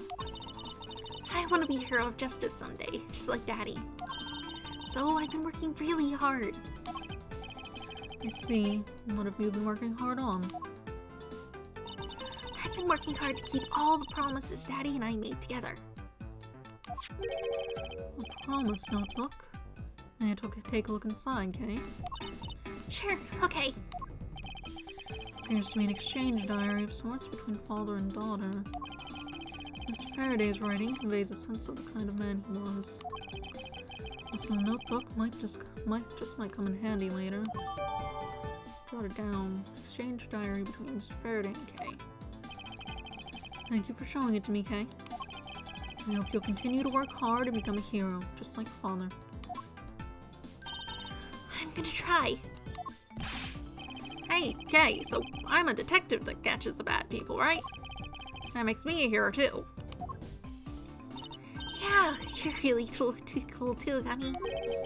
Yeah, aren't I? Yeah, aren't I, Kay? What is with the two of them? I hand out verdicts of justice, so that makes me a hero, too. Yes, and thanks to your oh-so-heroic testimony, you almost painted that detective as a vile criminal and sent him off to jail. I'm really sorry about that. Gummy is not a bad man, okay? That poor judge is being treated like a vile criminal rather than a hero of justice. It appears that you and Detective Gumshoe are good friends, Kay. Yeah, we're friends. In that case, would you mind telling me a little more about him? So I take it that you ran into Detective Gumshoe earlier. Yep. I was on my way to see Daddy when I saw Gummy standing there. He was standing in the hallway staring really hard at the vending machine, so I said hi. And when was this? Before everything got crazy. How long were the two of you together? We only talked for a little while. And then we went our own ways. That's right, pal. Kay and I only talked for a little while, and that's it. Oh, which means you've now confirmed that Kay was in the hallway during the recess. Isn't that right? You got me. I told you to stop picking on Gummy, mister. Very well then. I'll just have to speak with the good detective in private later.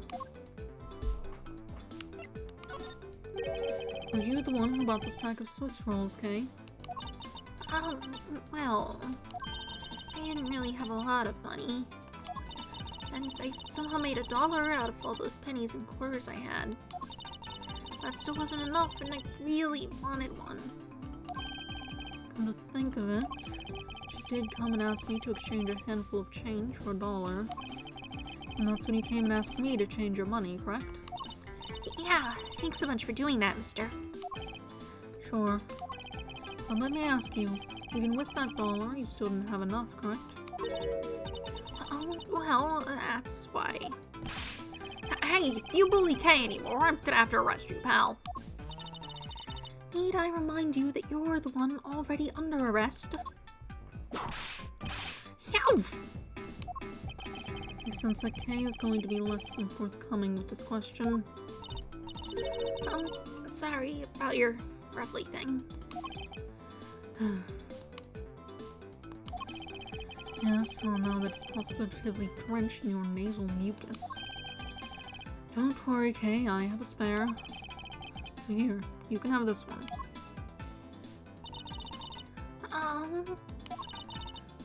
Daddy said, never take things from a stranger. It's one of the promises you made in your promise notebook, correct? Yeah, look, see, it's right here on this page. Never take things from a stranger, or go anywhere with a stranger. Fair enough. Alright then, I'm not giving this to you. I'm merely allowing you to borrow it. You can take it home, wash it nice and clean, and then give it back to me next time we meet. Okay. Daddy never said I couldn't borrow things from strangers.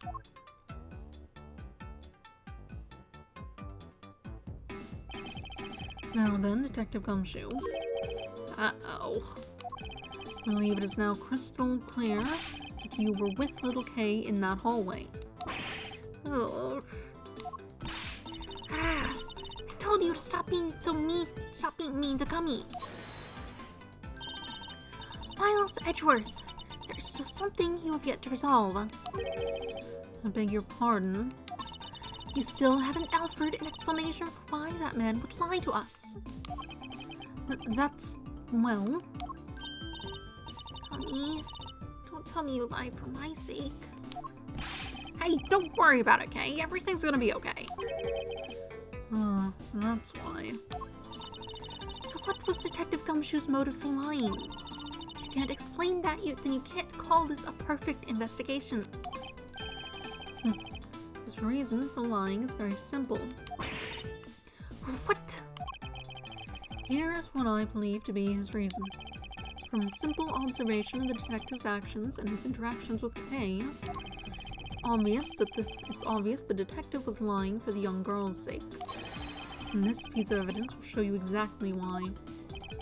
This piece of evidence proved that Detective Gumshoe was lying on account of Kay.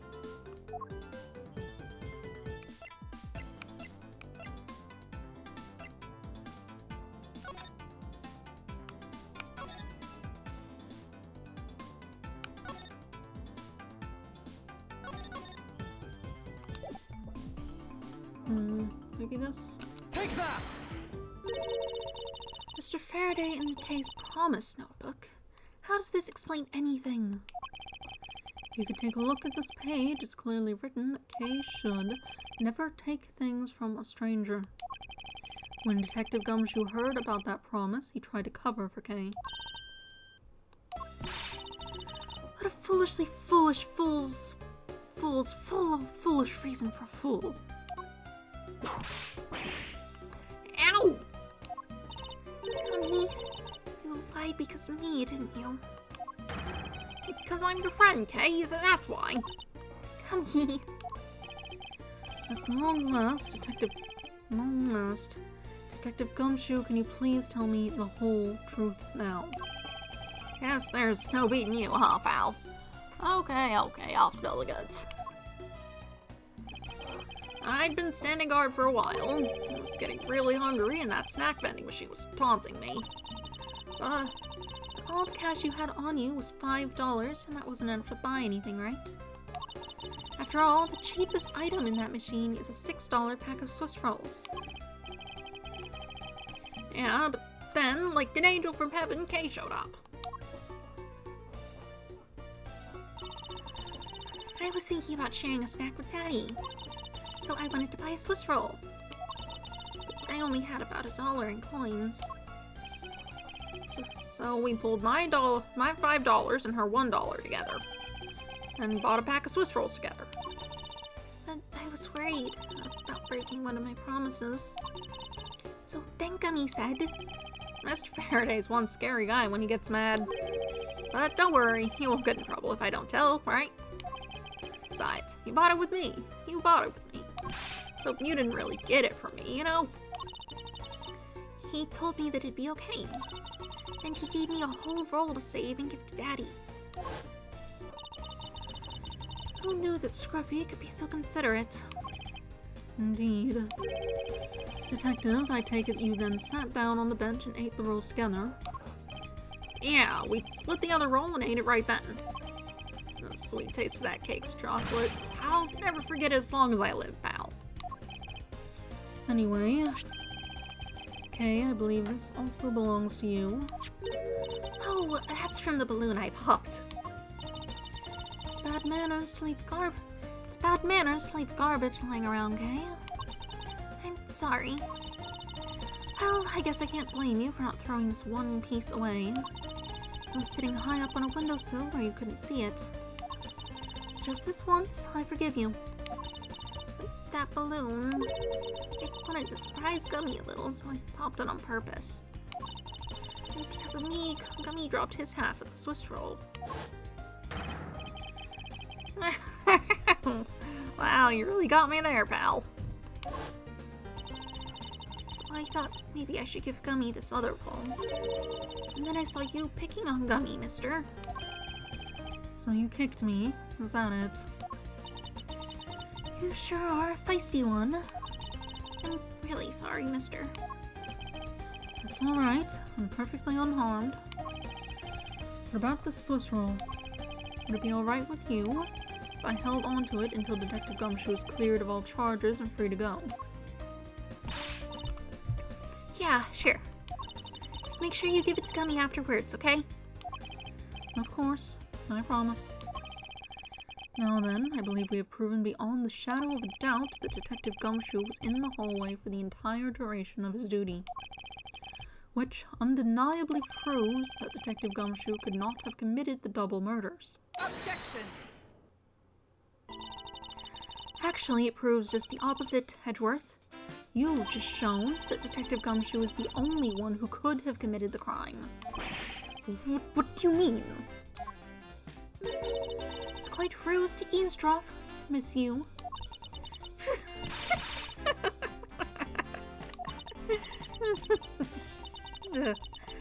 Getting lectured on manners. I care with a penchant for whipping people. But what? How dare you talk back with such insolence? You're wrong, lady. Gummy's not the bad guy. Oh, what are we here? What's a child doing here in a courthouse? Bailiff, please take this child away. Miss Costello, you! That girl is Mr. Faraday's... I know, so what? You think that just because she's the victim's daughter, she gets to just run wild all around the crime scene? And it's actually quite dangerous for her to speak nothing of getting underfoot. I suppose you're right. However, as long as we're in agreement on that point, let's get back to the real issue at hand. Now then, Detective, you were in front of the door to lobby number 2 the entire time, correct? Yeah, but... See, isn't it obvious that it could only be the detective? He's the only person who could have gone into lobby number 2 at the time of the murders. I have no counter-argument to that.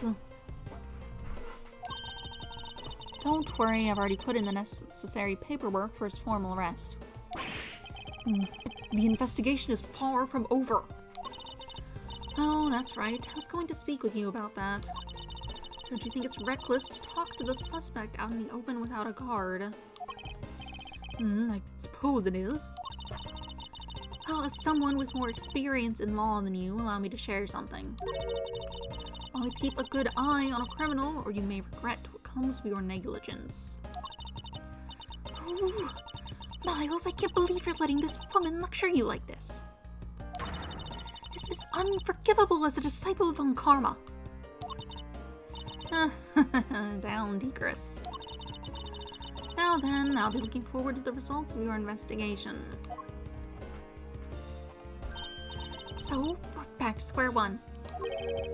Actually, this is our last chance.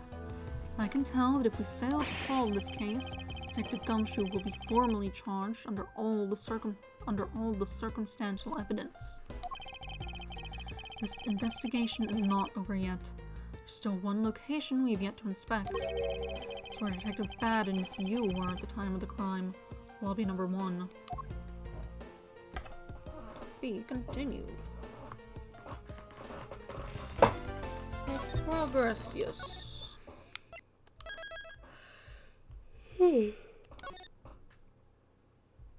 Let's see. It should be good to keep going. September 10th, 5:45 p.m. District Court, Defendant Lobby number 1. Oh, what is this incredibly overpowering sweet scent? It smells like flowers. Uncle Bad, is this it? Isn't that Detective Bad and Kay over there? Looks like she managed to escape the bailiff. No, that's not quite it. Some kind of perfume? Ah, too bad, but it's so pretty. I think you're still a bit too young to be wearing that. But since you found it, I guess I can let you keep it. Thanks, I'll treasure it always. Those two seem to get along rather well. Oh, here. Got something else for you. Yay, thank you, Uncle Bad. Earlier, I ate one of these with Gummy. Gummy? Oh, you mean Gumshoe. Gummy is... He was trying to be nice to me because I was gonna get in trouble. And then he got in trouble because he lied to protect me. Gummy. I know he didn't kill Daddy. Don't cry. Faraday would be sad if you saw you crying. I'm not crying. Okay. Oh, it's the mister from before, and the lady too. Don't you think it would be a good idea to go home for the time being? You're not involved in the investigation, so it's for the best if you do. Actually, I'm Uncle Bad's assistant. So I'm related to the investigation. Is that so, Detective Bad? Yeah, I guess. What? You were just scolding us like kids to not mess up the crime scene, and now you're let this child run free? Why? People are free to investigate things outside of the actual crime scene. You also had a few things you wanted to look into. Got a problem with that? I don't have a problem with that, but I am curious as to what Miss Yu was looking into. Uncle Bad, I'm gonna go look somewhere else now, okay? Alright, I'm counting on you. Oh, that's right. Hey, mister. Yes, what is it? I know Gummy really isn't the bad guy. I mean it. So please, find the real bad guy, okay?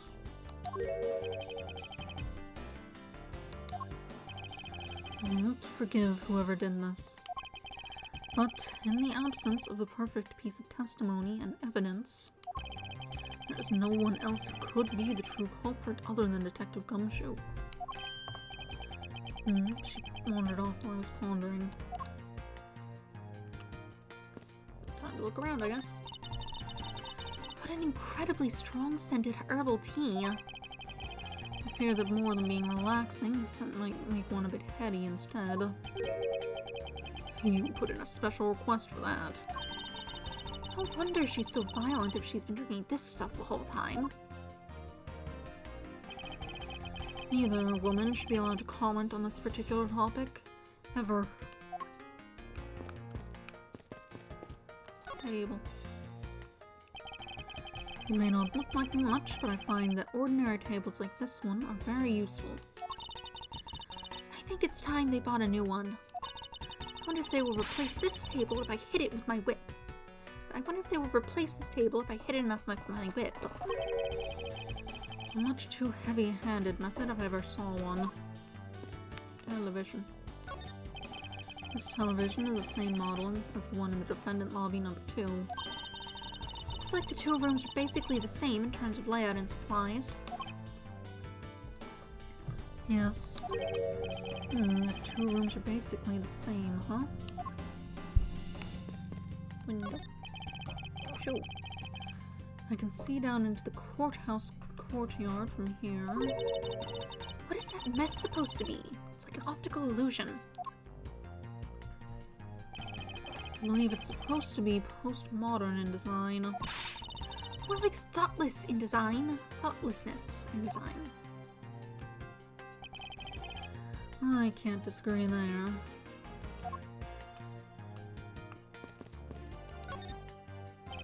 Detective Bad, what exactly was Kay searching for? Nothing that concerns you, boy. Oh, and I suppose it has something to do with Kay? It does, because she's Faraday's daughter. Anyway, hurry up and get to the point. I don't have time to waste. Sounded like he'd rather be left alone. I have something I'd like to confirm with you once again. I don't have anything to say to you.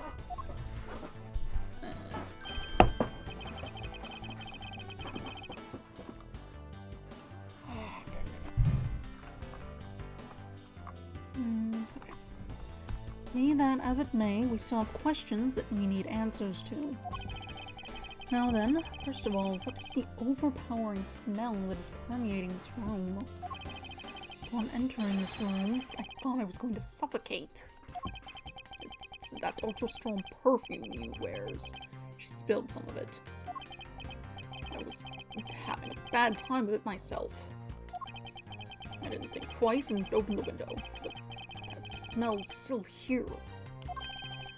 Perfume, huh? So a sweet scent in the air. It's perfume.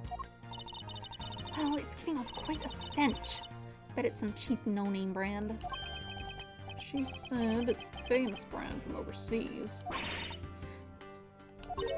It's a knockoff. Yes, definitely a knockoff. Or, you know, perfume just smells bad. Always. It always smells like flowers and alcohol. I cannot stand perfume. No disrespect, but she forced one of those bottles on me. Here, little girl, you can have it. I was born for much more expensive and refined perfume. However, seeing as how you just happen to have spare, I suppose I'll take it. Miles Edgeworth, you will hold on to this bottle without fail. Why can't she ever be honest about her wants? Let's use perfume. Perfume given to Bad by you. Same perfume as the one spilled in lobby number 1. So now we have the perfume Miss Yu wears. Just fantastic. Is that all you wanted to talk about? So I'm going back to investigating. Actually, I still have a few other things I wish to inquire about.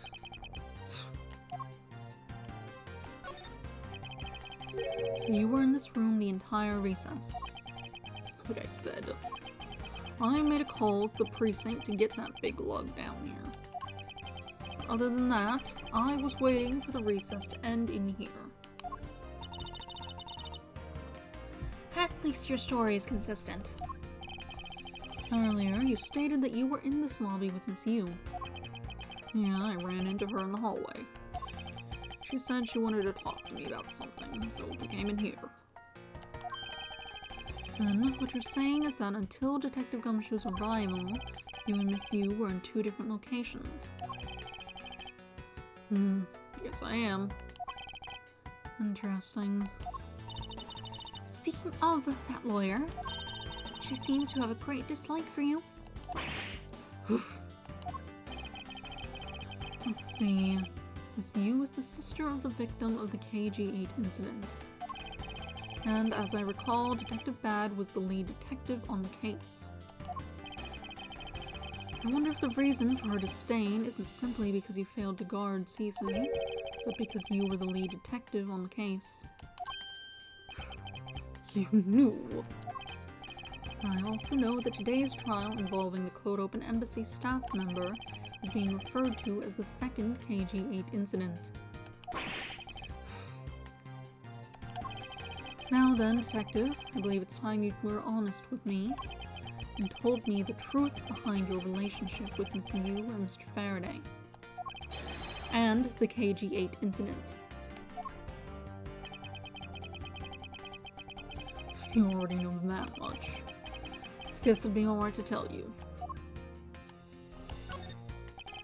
Now then, I'd like to ask you a few questions about the KG-8 incident. It's not exactly a happy story. Other than the people who were directly involved, you two will be the first to hear what I'm about to tell. The honest truth behind the KG-8 incident. Lollipop.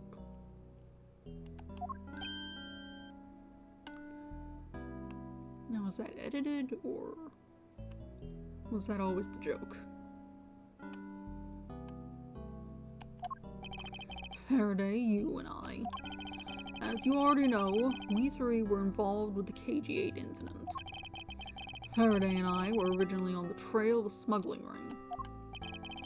You mean the smuggling case involving one of the Amano Group's secretaries? That trial was just a front. A facade? Yeah, but the case became tainted. All because the witness who was going to testify about the Amano Group's ties to the smuggling ring, CCU, was killed. Then, what became of the secretary who was arrested? His name was Colin Devore. To be honest, the guy didn't know a thing about the smuggling ring. But he confessed to knowing about it anyway. Devore was probably being intimidated by the big boss man. Just another scapegoat. The boss man of the Amano Group. He can't seriously mean Mr. Ernest Amano. That can't be right. It's probably just Detective Bad's personal hypothesis. What is he trying to do, suspecting Mr. Amano of being involved with smuggling?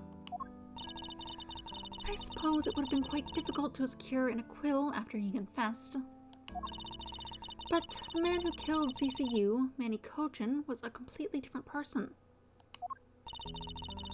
But since he's already been acquitted once of her murder, Mr. Faraday, how could you have let him go? If I remember correctly, I heard that Mr. Faraday had an important piece of evidence stolen from him. That wasn't Faraday's fault. It was mine. I wasn't vigilant enough. Faraday, Cece, I was supposed to protect them both. Miss Yu did mention that as well, about how Detective Bad was supposed to guard her sister. But even I, who was supposed to protect them, I fell into their trap. What kind of a trap? The holes in this jacket are a testament to that trap. You mean you were fired upon? You were shot at that many times in one gunfight? No. Only about half of these were from that case. But the reason I continue to wear this jacket is to remind myself of the lessons I learned from the KG-8 incident.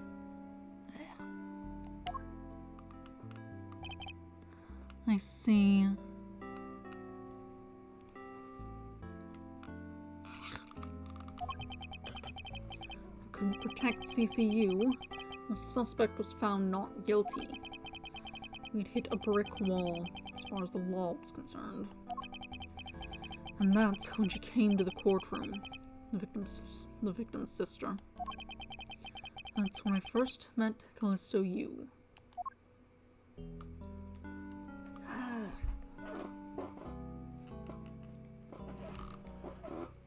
My ear is itching. I don't know why.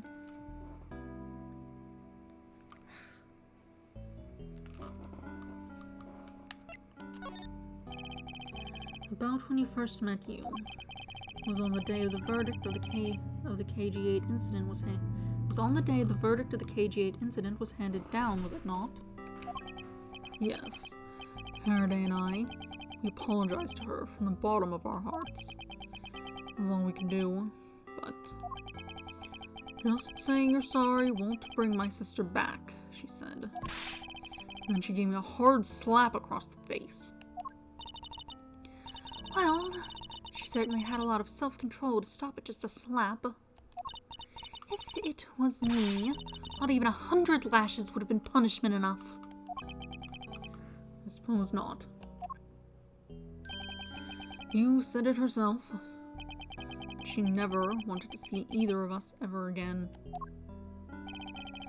And after that, you've seen her many times over, correct? Yeah. Faraday and I, even after the KG8 incident had come to a close, we continued to hunt down the smuggling ring and got involved in a variety of cases. But there was no use. We cracked so many different cases. But the result was always the same. We couldn't find the real mastermind behind the ring. Is the ring really that big? It was in the pursuit of the ring that we met you once again. It was during another trial related to the smuggling ring. Faraday was the prosecutor, and I, as the lead detective, took to the witness stand. She appeared out of the blue as the defense attorney. Her client was related to the smuggling ring. Her client was related to the smuggling ring, and she was defending them. Yeah. You was pursuing the ring as best she could as a lawyer. I think she defended Rel this time for the same reason.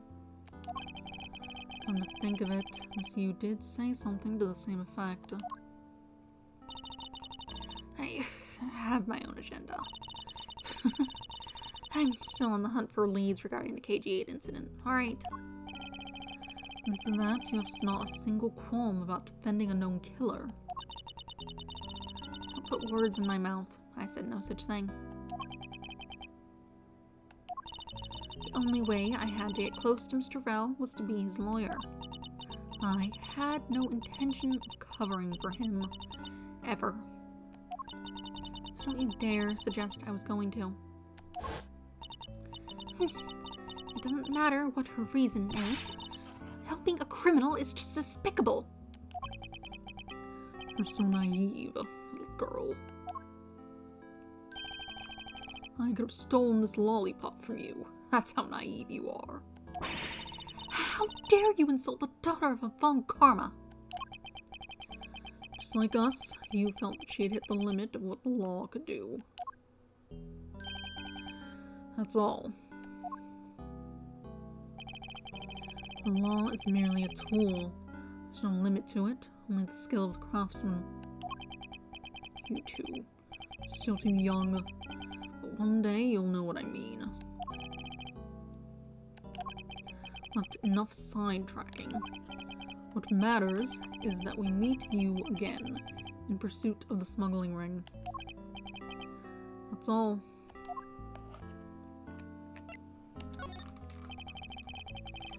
So what was your relation to Mr. Faraday? You even seem to know Kay fairly well. I met him when he was a rookie prosecutor. Known him ever since. And Kay, I've known her since the day she was born. Faraday and I cracked quite a few cases together. Ah! Dog food alarm. Once I get done talking to this guy, I'll go feed the dog. But you two seem to have made no progress at all in the Yatagarasu case.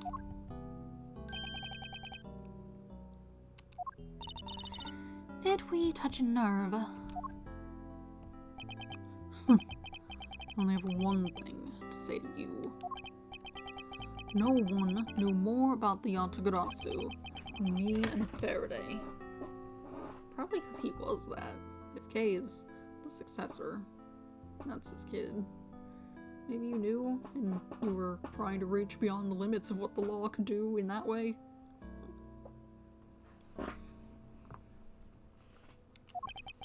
That's why I was called upon to testify in today's trial. To prove that Rel was not the real Yatagarasu. Which I would have done if he hadn't turned around and accused Faraday. After the accusation, I was asked to testify, but this time, prove or disprove the accusation. But I guess I won't be doing that either. I sense that there's more to that statement than meets the eye. Perhaps a bit more digging into the Yatagarasu is what's necessary. You claim to know much about the Yatagarasu. Would you care to share what you know with me? What you two should be looking for right now is proof of murderous intent toward Faraday and Rel. I agree, which is exactly why I am asking you about the Yatagarasu. What? KG8 incident and the second KG8 incident. Both of these cases are tied to the smuggling ring. And in both of these cases, the witness who was to testify about the ring was murdered. However, there is one point in which they differ, and that is the presence or absence of the great thief Yatagarasu. Mr. Rel claimed to be the Yatagarasu. However, in the middle of the trial, he suddenly declared Mr. Faraday to be the real Yatagarasu. Then, during the recess, they were both killed. Don't you find that to be the least bit odd? Miles Edgeworth! Stop beating around the bush and just spit it out already. I believe that there must be some reason for that. The two men suspected of being the Yatagarasu were both killed at the same time. Reason, huh? And so, in order to catch Mr. Faraday and Mr. Rel's cold-blooded killer, I feel that I need to learn as much as I can about the Yatagarasu. If it'll help you solve this case. And I'll tell you. I'll tell you the reason why we've never caught the Yatagarasu. What was that sudden outburst for? You almost made me whip you by accident. It still accidentally whipped me anyway. There are three main reasons why the Yatagarasu will always be one step ahead. First, the Yatagarasu always knows the exact location of the target object. Second, the Yatagarasu always knows exactly how to disarm the security system. Third, the Yatagarasu doesn't leave a single shred of evidence behind, ever. I see. So those are the Yatagarasu's special traits. Sounds like an incredibly elusive thief. The Yatagarasu has never been caught on tape. Never tries to draw anyone's attention. And would never do something as lowbrow as commit murder. That's how I knew that Rel wasn't the real Yatagarasu right away. But you can't use that sort of logic on its own to prove that he wasn't. Listen, little girl. I'm not done talking yet. What's different about this time was that evidence related to the smuggling ring was sent to the police. And the sender was none other than the one who infiltrated the Kodokan embassy. The Yatagarasu. The Yatagarasu sent the evidence. Give me a minute, I'm talking. Until now, the Yatagarasu would always publicize any corrupt dealings through the mass media. Not this time. The evidence this time was something only Faraday and I, and a select few others knew about. In that case, how can you be so sure that it was the Yatagarasu who sent it? That's easy. A special card that only the Yatagarasu uses was attached. That's how I can be so sure. Just what sort of card is it? Here, take a look at this article. Whenever the Atagarasu wants to publicize something, a white card is sent along with stolen information. But when we questioned Rel about what was sent along with the white card, Rel had no idea what it was. And that's how Detective Bad knew Mr. Rel was a phony. Thank you very much. I have a much better understanding of the Atagarasu now.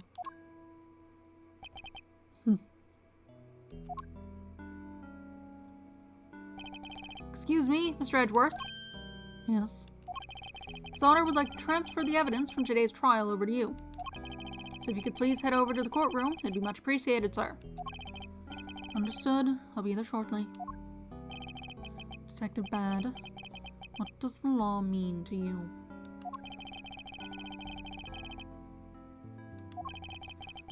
Finding the answer to that question is the only reason I'm still alive.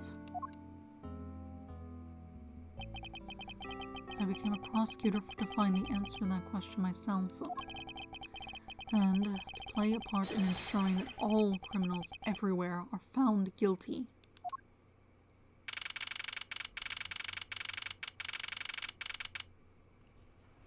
Okay. But that was the alarm to feed the dog. So I am going to be right back. Feed the dog, get more water. Take this with me so it doesn't go off while I'm out there. Should be back in just a little bit.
Okay.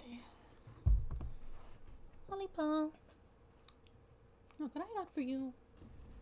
Am I sitting down here? Alright. Animals have been fed. Sure. Turn off the text. Back. And get back to the game.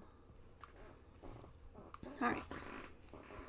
September 10th, District Court, Courtroom number 3. Oh, it's you, Mr. Edgeworth. It appears that His Honor is still a bit dispirited. For the first time today, I experienced what it's like to stand at the witness stand. I now have a greater appreciation for just how hard it is to give testimony. Well, there's no reason for you to be all depressed about it, Your Honor.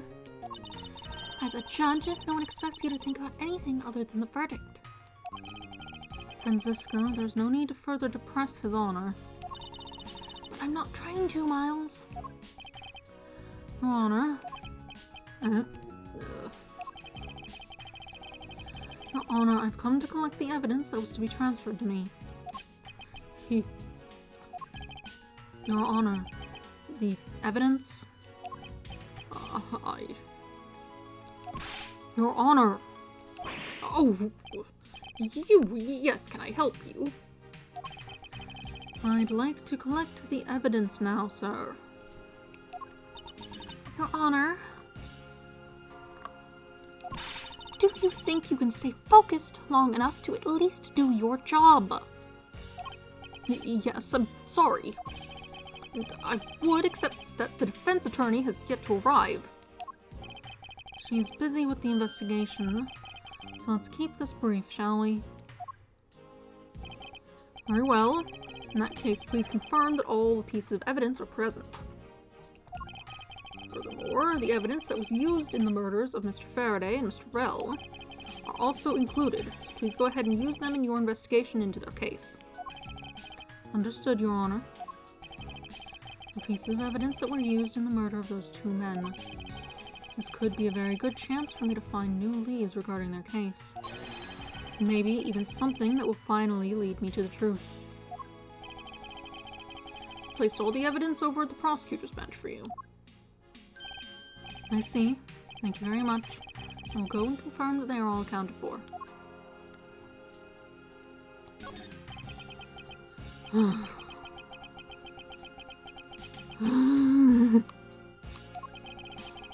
It would appear that the judge is still a bit dispirited. Stop that! You're being so depressing! Oof. You should listen to her, Your Honor, before things go from bad to worse. Well, it can't really get much worse for him other than to be whipped by her.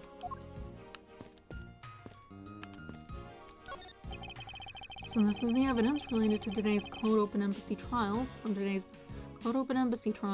Mr. Faraday's bag. I can speak. You mean the evidence bag that was on the table in lobby number 2, right? Yes. Finally, we can now take a look at the evidence itself and not just data about them. Let's be sure to thoroughly examine them while we have the time. Agreed. I want to take a good look at all the evidence from the embassy murder too. Why is that? Because I still don't fully understand what today's trial was about. Ugh.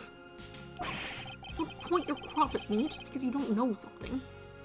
She's pointing it over there, but okay. And don't you try to order me around just because Papa chose you today. I see someone is still sore about not being picked by Mr. Montgomery. It's also real to see the knife up close. So we have the knife, the gun, and an envelope. What is this organizer doing here? Oh, that's right, I completely forgot to tell you. About what, Your Honor? I found Mr. Faraday's personal organizer inside that evidence bag of his. Detective Bad requested it be passed along to you. He said it would help the investigation. Detective Bad said that. What a strange stroke of luck. Well, never look a gift horse in the mouth. You might as well flip through it too. The rest of the time inspected every suspicious looking nook and cranny. I mean, let's start with the knife. It's a knife that was used to kill Mr. Faraday. Who would have thought that such a beautiful piece of art could be used for such a cruel act? Put some chapstick on. Just a little bit. And it's never crossed your mind that you use your riding crop for the wrong purpose? This gun was originally used to kill the Code Open Embassy staff member. When the crime was reported, the responding police found Mr. Rell still holding it, which led to his immediate arrest. And then, this gun took the original shooter's life. How ironic. Indeed. There doesn't seem to be anything else we can learn from this piece of evidence. Mr. Faraday's organizer. It appears he was in the habit of using it. Looks like he wrote a strategy for getting Mr. Rell convicted down in here. I've collected the evidence I need to prove that Rell was the killer. Between the handgun Rell had on him when he was arrested and the surveillance tape, I should be able to prove that he was the one. Sure. It appears that Mr. Faraday honestly believed that Mr. Rell was the killer in this case. The sound of his handgun going off was recorded with superb clarity on the surveillance video. I also have evidence that I can use to prove that Rell is not the real Yatagarasu. Sound of the handgun. No one checked in there. Gotcha. And it would appear that he had proof that Mr. Rell was not the Yatagarasu, especially since the TV was on when they first walked in. The question is the who. Honestly, it seems like Miss Yu might be the culprit here, given everything.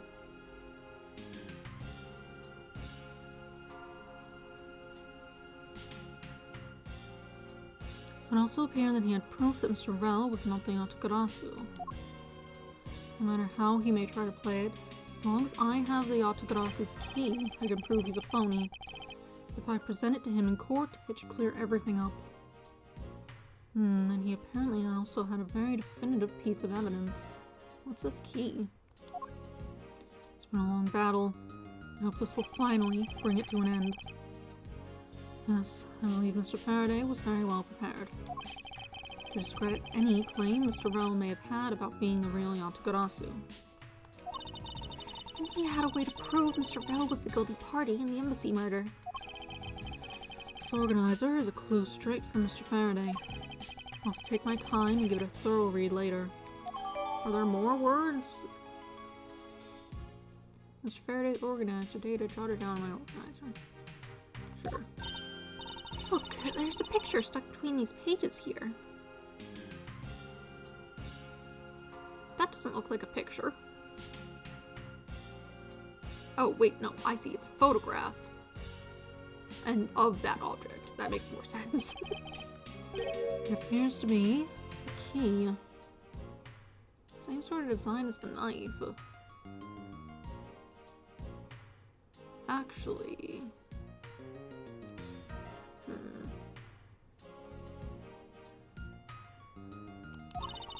And a rather ornate one at that. Just look at the design on the handle.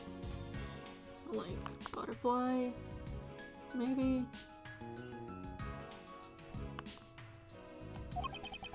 Craftsmanship is superb. Can this be the Yatagarasu's key Mr. Faraday mentioned in his organizer? The Yatagarasu's key?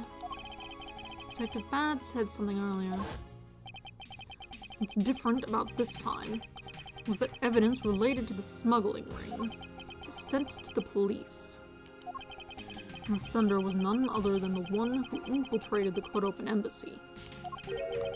The Yatagarasu. The Yatagarasu sent the evidence. Until now, the Yatagarasu always publicize any corrupt dealings for the mass media. But not this time. The evidence this time was something only Faraday and I, and a select few others knew about. Mr. Faraday must have been trying to keep the secret key safe. As a prosecutor on both the Yatagarasu and smuggling ring cases, that's to be expected. Yatagarasu key data. Photograph of the key the Yatagarasu sent has a rather unusual shape. Oh no, it is the same design. You like split it in half. It has a knife in it, I see. That makes sense.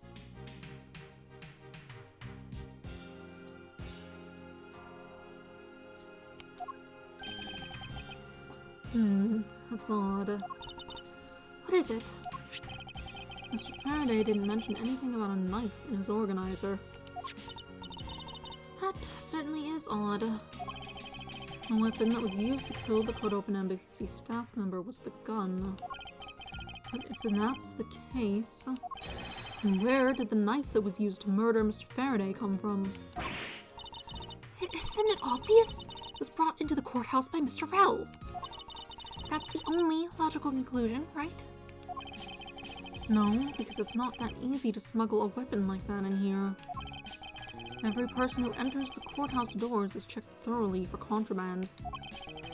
Furthermore, the suspect was handcuffed, making it impossible for him to bring a knife as large as this inside. In that case, how do you suppose this knife ended up inside the courthouse? Need to think carefully here. There's nothing related to the knife written anywhere in Mr. Faraday's organizer. However, it is a fact that this knife came from Mr. Faraday's evidence bag. Conversely, there is one item listed in Mr. Faraday's organizer that no one has claimed to have seen today. So in order to solve this mystery, I believe I will need to take another good look at the evidence. Miles Edgeworth, can I take the fact that you have yet to answer me to mean that you don't have an answer for me?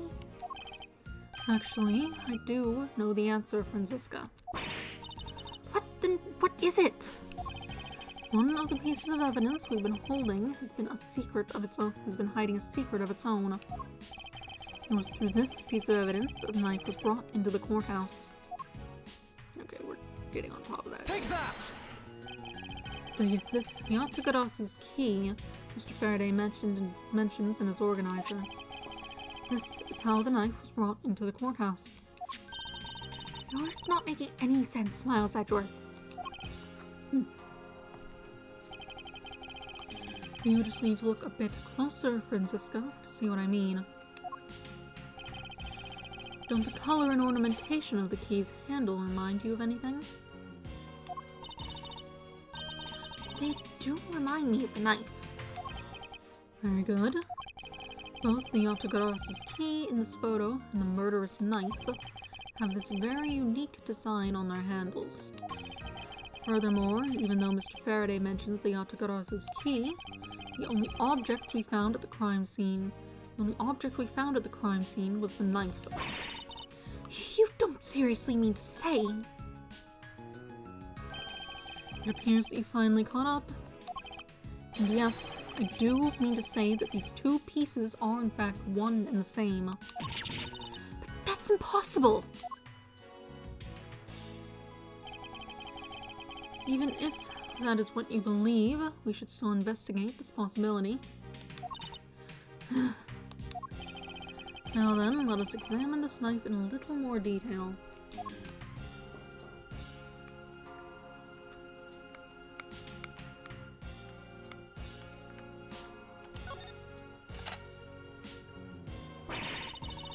I can't believe it turned into a key! To think there was such a trick to this thing. So the weapon used to kill Mr. Faraday is actually the key the Yatagarasu stole. This piece of information is more critical than anything we've learned up until now. Yatagarasu's key data updated. Go to the key the Yatagarasu sent. Turns into a knife. Frankly, I'm shocked. Mr. Faraday only mentioned the key aspect of this piece of evidence in his organizer. It's possible that even he had no idea that the key was holding a knife blade inside. But if that's true, then only someone who knew about the key to knife trick could have killed Mr. Faraday. Even among law enforcement, this key was top secret. We're looking for someone who knew even more about the key than even Mr. Faraday. Meaning that the only person it could be is the one who sent the key in the first place. The great thief Yatagarasu. Then, maybe Mr. Rel really was the Yatagarasu. And he was the one who killed Mr. Faraday. Isn't that one possible scenario? No, not really. Especially since Mr. Faraday is absolutely convinced that Mr. Rel was not the Yatagarasu. Besides, as Detective Bad said earlier, but when we questioned Rel about what was sent along with the white card, Rel had no idea what it was. I see. Alright then, I guess the person who knows the trick behind this key is someone else. And that person is the real Yatagarasu.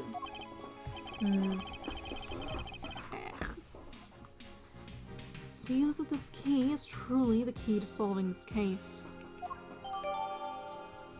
Alright. Weapon used to kill Faraday has secret ability to change into the key the Yatagarasu sent. And what's in here? I took a quick look through these documents before the trial started. Well, I wasn't even afforded the opportunity to skim it. I suppose I should explain it to you then. Yes, you should. Perfectly, and in its entirety, if you please. On the night of September 8th, an embassy staff member was killed in front of the embassy. The staff member died of shock due to being shot in the heart. Macrel was brought in that night as a suspect and thoroughly questioned. Because the murder weapon was found on him, for which he was arrested on the spot. A simpleton of a man, that's what he was. Perhaps he was, for the weapon wasn't the only incriminating evidence we had. Mr. Rowe was caught in the act on film by a security camera. There's an even bigger simpleton than I thought. I can't believe he didn't notice a security camera. The Kodoban Embassy's security system is supposedly very well designed. He may have simply not been aware there was a camera in the area. So, have you seen the contents of the video for yourself? Yes, the surveillance video the security camera took was played during the trial by Mr. Faraday. You could clearly identify Mr. Bell on it. Even the sound of the gunshot was crystal clear. So, the footage included sound, huh? I don't think I'd ever want to see the moment of someone's death in real life. Me neither. It's odd, we're short one piece of evidence. And the piece that's missing is the surveillance video that was played in court. The surveillance video? How could a piece of evidence just disappear? Where did it go? The video showing the moment in which Mr. Rell committed the murder. Where could it have gone indeed? Are you done with your inspection of the evidence? Yes, I'm finished. However, Your Honor, I am missing a single piece of prosecutorial evidence. Your Honor, were you derelict in your duties? What? No, I dare not lick my duties. What do you take me for? No, Your Honor. The most important piece of evidence in today's trial, the surveillance video, is not amongst the evidence you laid out for me. I brought Mr. Faraday's whole bag with me from the crime scene. Maybe the tape is still somewhere at the crime scene? There's something wrong here. Something about this missing piece of evidence. It would appear that for me to find the answers I seek, I'll have to pay another visit to the scene of the crime, Defendant Lobby Number 2. And off we go to retrieve it from the VCR or whatever. September 10th, 6 p.m., District Court, Defendant Lobby number 2. Oh, you're here. That's Detective Bad. But who is he with? I've never seen that officer before. So, did you find it? No, not yet. I've looked everywhere. I see. Well then, please continue with the search. Understood. I'll continue the search. So you're the one running the show. Prosecutors like you shouldn't even be allowed at crime scenes. How dare you? Who do you think you are?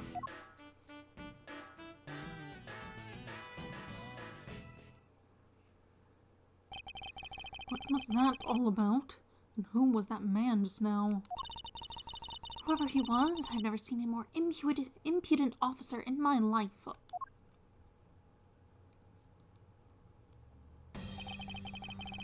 Does he even know that we're standing right here behind him? I know you're standing right behind me. What do you want, kids?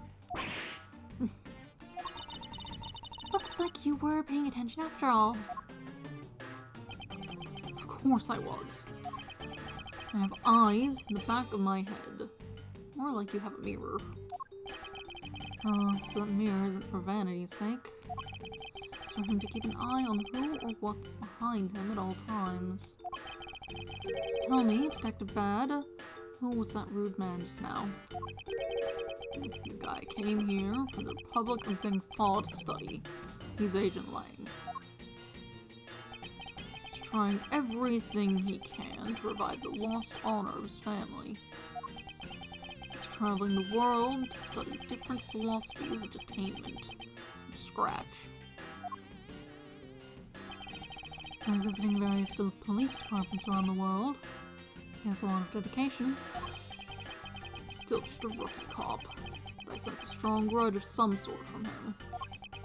The guy's more useful than Gumshoe, even if he is rude. Well, he sure has a lot of guts to come to this country and give prosecutors a hard time. I agree. However, I can think of one young lady who that statement also applies to. Anyway, what was that agent looking for, Detective Bad?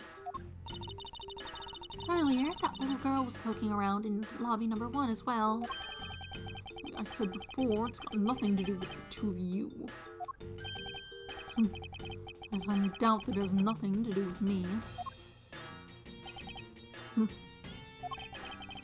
Fine. If this is the game I must play, then I will take this opportunity to draw out what he's been hiding and what happened in this room straight from him.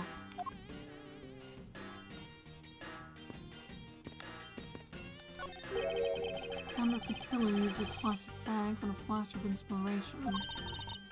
With that, Detective, I somehow doubt he's that quick-witted. So you're saying this crime was thought out in advance?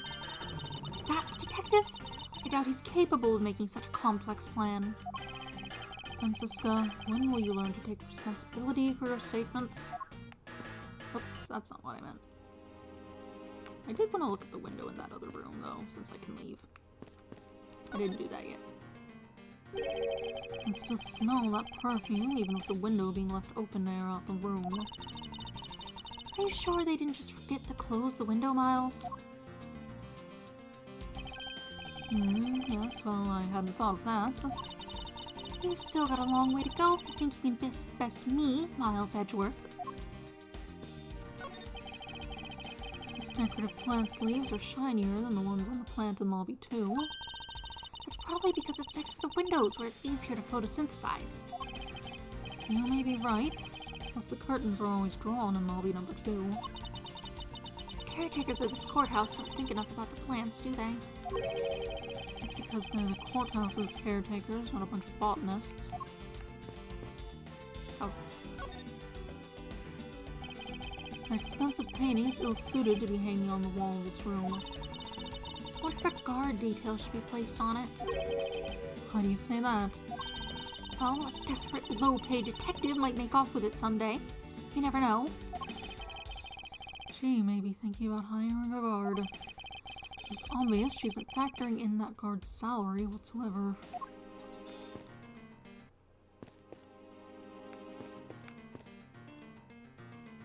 -5. Miles Edgeworth, prepare me some change. And what if I refuse? Well, aren't we stingy? I'm shocked that you're unwilling to part with a few coins. Think what you will. Besides, we can't go around changing to stay at the crime scene. You don't have to treat me like a child. I already knew that, you know. Oh, then why did you bother asking for change in the first place? Alright, back in. This decorative plant's foliage is quite nice. It's actually soothing to be around it. Perhaps I should purchase one for my room. These aren't gonna be any different, I think. Curtains are shut tight. The color of those curtains is rather gloomy. A place where people's lives are in the balance. They could have chosen to hang something a little more cheery, you know. I know. However, I think the designer had more things to think about than the lobbies. Well, as a von Karma, I would afford any location related to the law extra attention to detail. A bit obsessive, aren't we? Suppose it's impossible to enter or exit through these windows thanks to these bars. I suppose you're right. Actually, that's not true. I bet a person with small stature could slip in. Franziska, would you care to help me test my theory? I don't think her head fit through. Right, I must remember to be more tactful around the vertically challenged. The height isn't the issue. That is one tiny TV. Detective Gumshoe was rather shocked at this and said it is huge compared to his own. Huh. Anything you compare with something he owns will always seem grandiose. Speaking of grandiose, I'd say that ego of yours could use a little deflating. No, look at the VCR. Let's really talk to him first. Earlier, you were in lobby number 1, and now you're here in lobby number 2. You are quite the busy man, Detective Bad. Multiple returns to a crime scene brings about success. That's what we detectives say. I see. In that case, you wouldn't mind if I asked about what happened again, correct? I don't have anything left to say to you, boy. Boy! See, I will draw my answer from you one way or another. Would it kill you to help us even a tiny bit in our investigation? I gave Faraday's notebook to the judge earlier. That's help enough, don't you think? Please, we are asking you for just a bit more of your cooperation. Don't push me, kid. I'd like to ask once again about what happened around here at the time of the crime. Refuse to answer. Also, the windows open and make it more noticeable if it's spilled. No, if the sound was coming, you could hear better. More audible. I was also thinking about the perfume of the reason that it was opened. Any more investigating you do would be a waste of time. Besides, how am I supposed to answer questions about things I don't know about? Things you don't know about? Aren't you supposed to know everything? He should. Wait, is it possible? Maybe he doesn't know about the trick behind that piece of evidence. I should try showing it to him. It may prove to be the key to getting some answers from Detective Bad. You want to hear about the knife that turns into a key? It's wild, isn't it? Detective Bad, did you know of the existence of the item in this photograph? Of course I did. It's my job to know everything related to the Altagrasu case.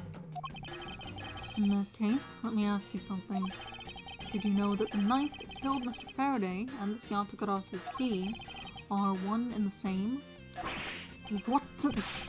That's impossible. It looks like he didn't know after all. This piece of evidence, which we call the Yatagarasu's key, is actually a well-camouflaged knife. Mr. Faraday was planning to use this Yatagarasu's key to prove that Mr. Rel was not the real Yatagarasu. Isn't that correct? I guess so. However, Mr. Faraday had no idea that it was in fact a knife. Yeah, I have to admit, neither one of us knew that fact. And if neither one of us knew, then no one in law enforcement knew either. How did we miss something as big as this? I noticed that since a little while ago, you appeared to be searching for something. I presume that this key was what you were searching for. Yeah, that's right. And why were you searching for it? Because I promised Faraday. I promised that I'd protect that key with my life. After he was killed, the key disappeared from Faraday's evidence bag. Who would have thought that the key is what took Faraday's life? Detective Bad, so that we may find the truth, please testify for me once more. Alright. But it doesn't matter how many times I tell you about what happened. Nothing will change.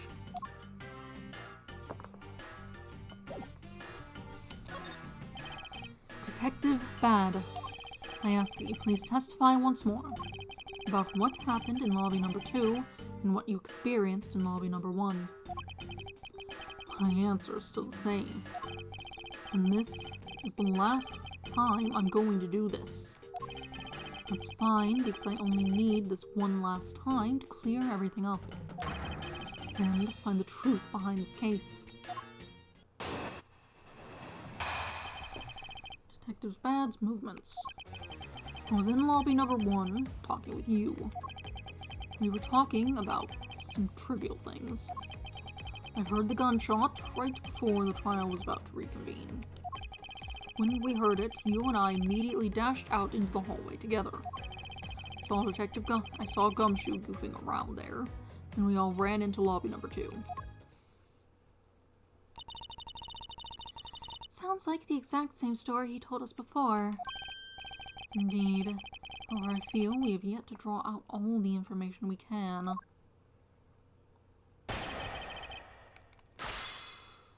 I'm talking with you. Hold it! Why didn't I see you choosing lobby number 1? Answer me! Who knows? She said that she had something that she wanted to talk to me about. We walked into lobby number 1 together.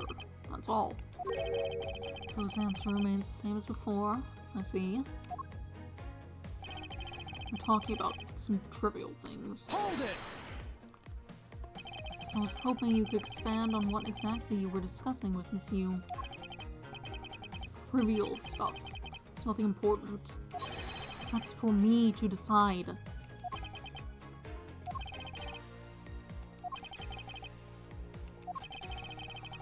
Alright, I suppose that's for him to decide. Moving on then. Heard the gunshot right before the trial was about to reconvene. Hold it! Until you heard the gunshot, did you notice anything else that was out of the ordinary? I didn't hear any other strange sounds till that gunshot. If the gunshot Detective Bad heard was really the one from the murder, I will give the other piece of evidence an entirely different meaning. I ask that you please amend your testimony with that statement just now. Sure. No good way to sit. Okay, that looks fine. I didn't hear any other strange sounds until that gunshot. Hold it! Detective Bad, you honestly don't remember hearing anything else? Yeah. Is it possible you were so involved in your conversation that you missed something? I've been a detective for a long time. Even if I were involved in something, I've got quite the habit of keeping tabs on everything that goes on around me. If there had been some other strange sound, you can be sure I would have heard it. I suppose with this detective, that's probably very likely. So, the gunshot. When we heard it, you and I immediately dashed out into the hallway together. Hold it! And why did the two of you dash out into the hallway straight away? Because we clearly heard the sound of a gunshot. And we knew it came from somewhere nearby. And how did you know it was a gunshot? In my line of work, you hear enough of them to know. I suppose it's only natural for a detective to know what a real gunshot sounds like. But given the circumstances, the only person I could think of whose life would have been in danger was Faraday. That's why I ran out into the hallway right away and headed for where he was. Saw Gumshoe goofing around there, and then we all ran into lobby number 2. Hold it! Detective Gumshoe was there in the hallway. Yeah. Why didn't you attest to that earlier? When I saw Gumshoe was after I had heard the gunshot. Having seen him then didn't change the fact that he still could have done the deed.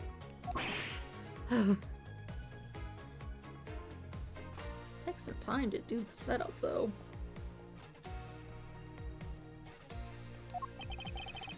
Sounds exactly like what Detective Bad told us before. However, Is there something in particular we should be asking the detective about? there just might be. No one knew that the knife was actually the Yatagarasu's key. Reflecting on that, perhaps there are other things that we now know, but Detective Bad doesn't yet. Yes, that should be my angle of attack.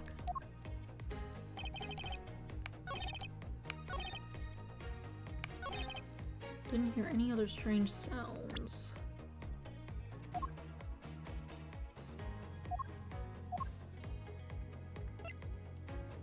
Objection! Detective Bad, does this balloon fragment remind you of anything? It's the same color as the one Kay was holding. Oh, so you knew about that girl's balloon? Yeah, I was sitting with her up in the gallery. During the recess, just before we split up, I filled that balloon up for her. Do you just have helium around? Well, as you may have already surmised, this piece did indeed come from Kay's balloon.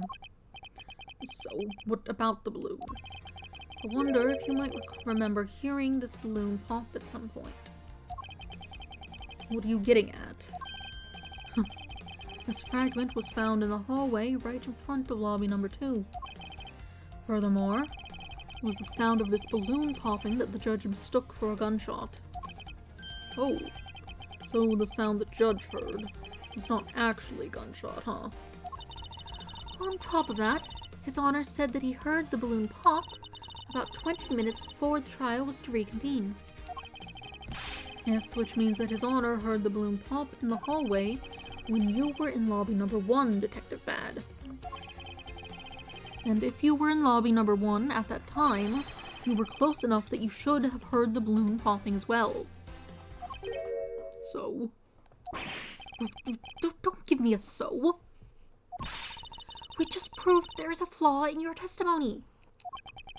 The crackling of the truth is louder than the sound of your sweet naivete cracking. And since you kids don't seem to know, let me fill you in on something. Did you ever stop to think why the doors and walls of this place seem so rugged? It's because they were designed to keep secrets from being leaked. Well, what is that supposed to mean? Doors and walls are super thick. The window panes are double layered. To top it all off, even the curtains are made of a special sound-absorbing material. Then you mean... Since I was shut up inside lobby number 1, There's no way I could have heard that sound. No! I knew that's what he was going to say. Then that means that Scruffface's testimony is completely useless. The rooms are soundproof, then of course he wouldn't hear any sign of a struggle.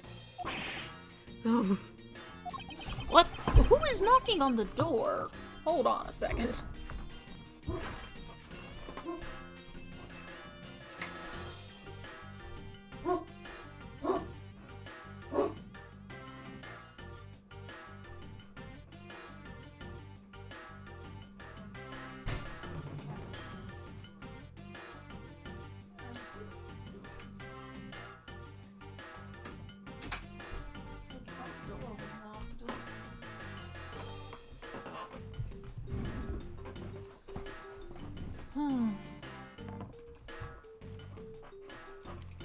All is well, no problems. I didn't mess anything up when I was moving, did I? Looks fine. What was it doing? No sign of struggle, you couldn't hear it. That's also why it's only natural I didn't hear the balloon popping. Now do you get it, kids? Miles! I thought we were supposed to be the ones finding flaws in his logic. Not the other way around. The other way around. It's not possible to hear the sound of a balloon popping if one were in lobby number 1. However, if we examine this situation in reverse, the person standing in the hallway should not be able to hear the real gunshot either. And yet Detective Gumshoe claims to have heard it while he was standing in the hallway. Detective Bad, if that is the case, how exactly did you hear the gunshot? What do you mean, how? I just did. It would appear that you have yet to realize the contradiction in your own words. Oh, how so? If the rooms are as soundproof as you say they are, then how did the sound of the gunshot enter your ears? I see what you mean. I guess I'm more proud of it from Faraday's murder than I thought. Which means what exactly, Miles? In the end, what does it all boil down to? It boils down to this. There must be a reason as to how Detectives Bad and Gumshoe heard a gunshot they theoretically couldn't have. Looks like we need to examine the state of the crime scene again, huh? State of the crime scene. Wait, can it be? It's that ultra-strong perfume he wears. She spilled some of it. Dissipating the smell, a window in lobby number 1 was open to allow the perfume spilled to dissipate. Ah! And way too noisy. Very loud television in lobby number 2's television looks like it was set to an incredibly high volume. Surveillance video? How could a piece of evidence just disappear? Where did it go? I did read that, whatever. Let's see.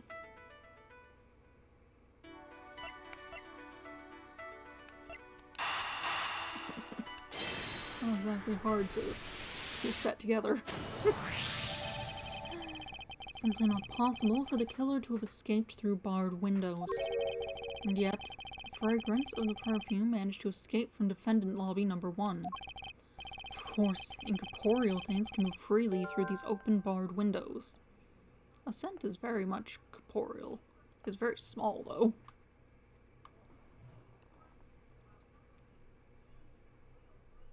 Open windows. Criminal couldn't have made it through, but what about incorporeal things?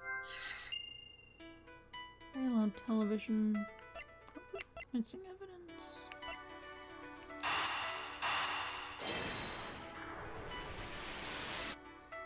No, that's not what you want. Not exactly a shining example of the perfect line of logic. Okay, fine.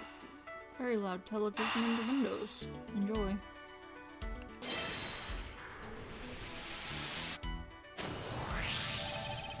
Now then, what else besides the smell can go both in and out of an open barred window? The answer is sound.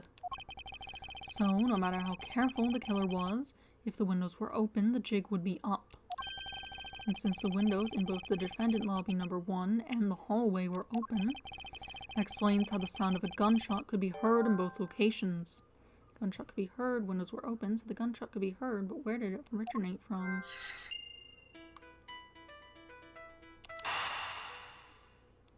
Where's the surveillance? I put all this together a bit ago, but okay. The missing piece of evidence is a video that shows the moment in which Mr. Rell killed the embassy staff member. The sound of the gunshot left quite an impression on me when it was played during the trial. The video should have been returned to Mr. Faraday's evidence bag for the recess and brought back here. If it disappeared after that time, then it's possible the tape is still here in this room. Eureka! The evidence the missing evidence created for me is the gunshot sound that no one should have been able to hear in the first place.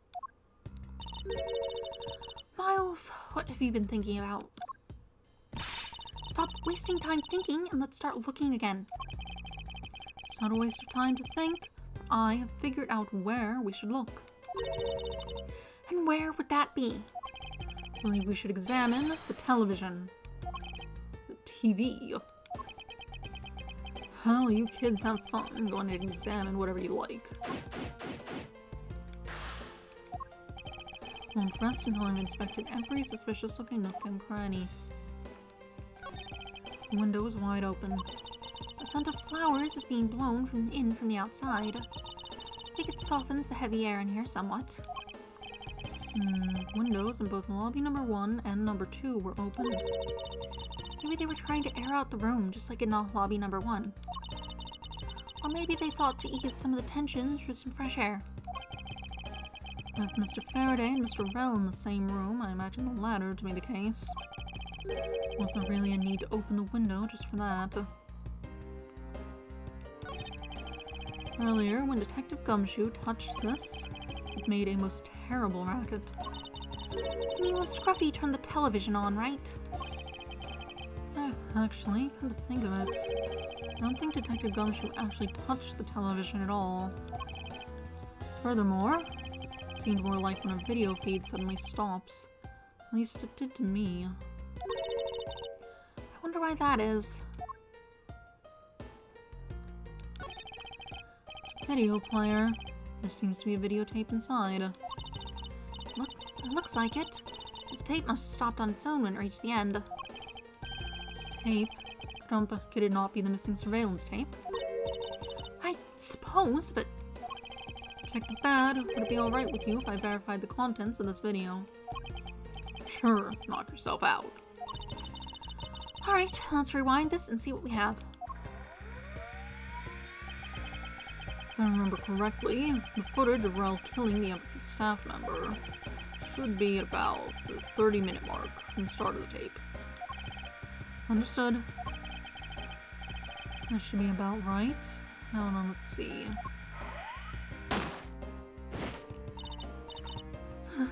This is the footage of Mr. Rell shooting the embassy staff member. I knew it. The missing piece of evidence, the surveillance video, was here all along. Surveillance video data jotted down. Video of the embassy staff member's murder. The gunshot is especially memorable. This sound. What's the meaning of this? It appears that Detective Bad has figured out the true source of the gunshot he heard. With this, I think we can figure out the trick behind this double murder. Do you mean that you figured it all out then? Yes, all I have to do now is show what the gunshots Detective Bad and Gumshoe heard was. And through where they heard it from. Fine. In that case, show me what you've deduced. Now to show what the gunshots Detectives Bad and Gumshoe heard was. And through where they heard it from. Not rest until I've inspected every suspicious looking nook and cranny. I mean, do you want me to show this or the television?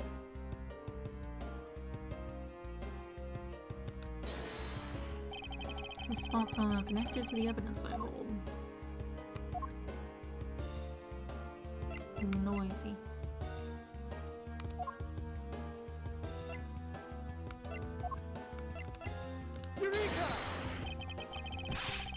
This piece of evidence will clear away the last remaining contradiction in this case. Miles, I believe that piece may actually be proof of a different last of sorts. Proof that today will be your last day as a prosecutor. It appears I've made a mistake. However, I know that the last riddle and its answer lies somewhere within this room. I need to calm down and think it through once more. Someone left this video on play the whole time, huh? Suppose so. Other than killing, there's hardly a sound on the rest of the tape. And why did the television make that loud noise when Scruffy got near it? It's probably because the tape had run out and stopped its playback. It's not just bad luck. That detective has the worst timing in the world, too. Someone purposefully left this video on play. Question is why. Okay, how do I... So... I feel like we put it all together already. We just... What do you want? What do you want from me? How do you want me to show you this? You heard it through the window. No. You heard it through the window. We laid this out already. What do you want from me?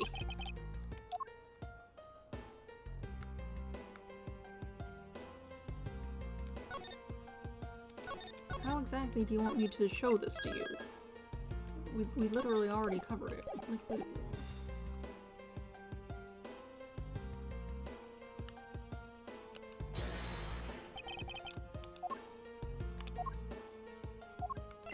the video on the tape?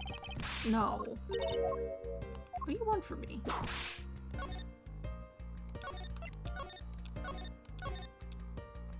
Like, I sorted it out. What do you want me to show you? Must it take that long to load this? It's literally just loading like a piece of health. Whatever. Let's look at things. We need to sort out what the sound was and how it was heard, which we did already, but we have to show them that, I guess. Heard the gunshot right before the trial was about to start again. No, the video. The video out the window.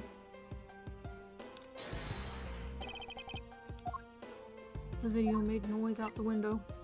Eureka! Okay, fine. If the door and windows to the crime scene, namely this room that we're in, were closed, the killer could have used the gun and no one would have been the wiser.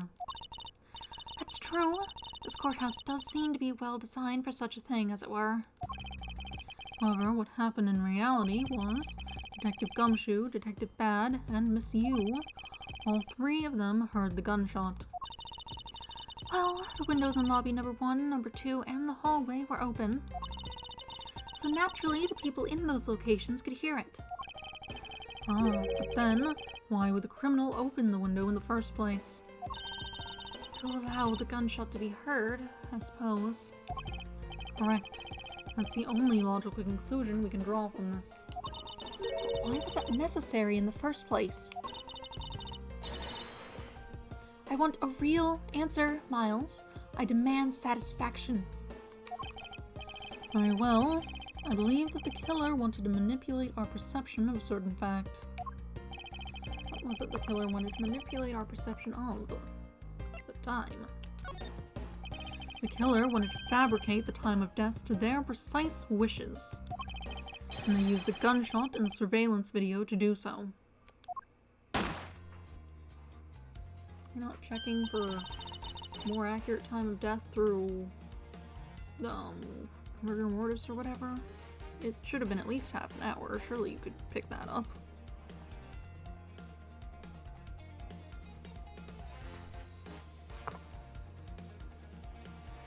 So that's why the tape was left running. You mean the gunshot I heard was from this video? Yes, which means that the murders really occurred at an earlier time than we thought. It must have been during the recess, but before Detective Gumshoe was on guard duty. Someone who has no alibi for that time period and planned this crime out in advance. That person is the real killer. There we go.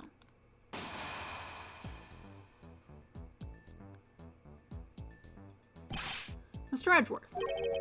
Yes, what is it? Miss Yu was asking for you. She's in the courtroom. She says that she's identified the murderer, but that she wants to clarify something. Looks like Miss Yu is still investigating something. Understood. Please tell her that I will be right over. Oh, come along. I want to hear what she has to say. It would appear that the time has come to uncover the truth. Yeah, because it's pretty clear who did it.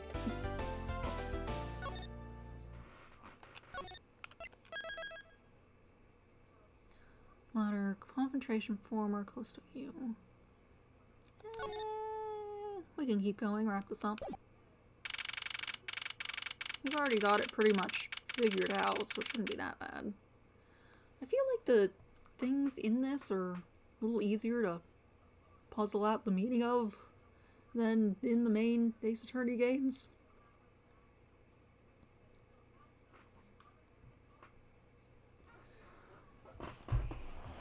I suppose part of that could be that we're actually picking up all the required evidence and new evidence isn't being shown to us in the middle of the court. That's probably helping. September 10th, 6:15 p.m., District Court, Courtroom Number 3.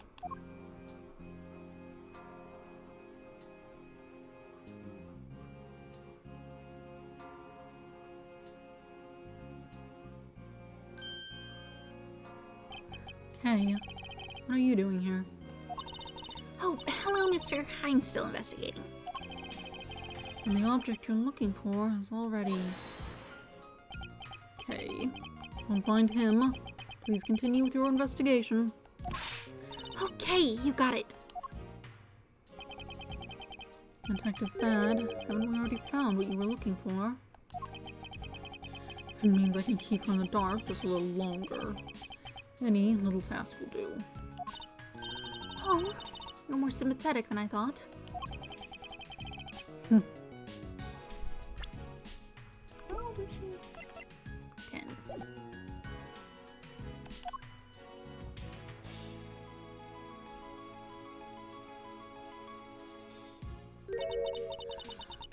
I've been waiting for you, Edgeworth. I've also been waiting for the moment in which we can finally lay this case to rest.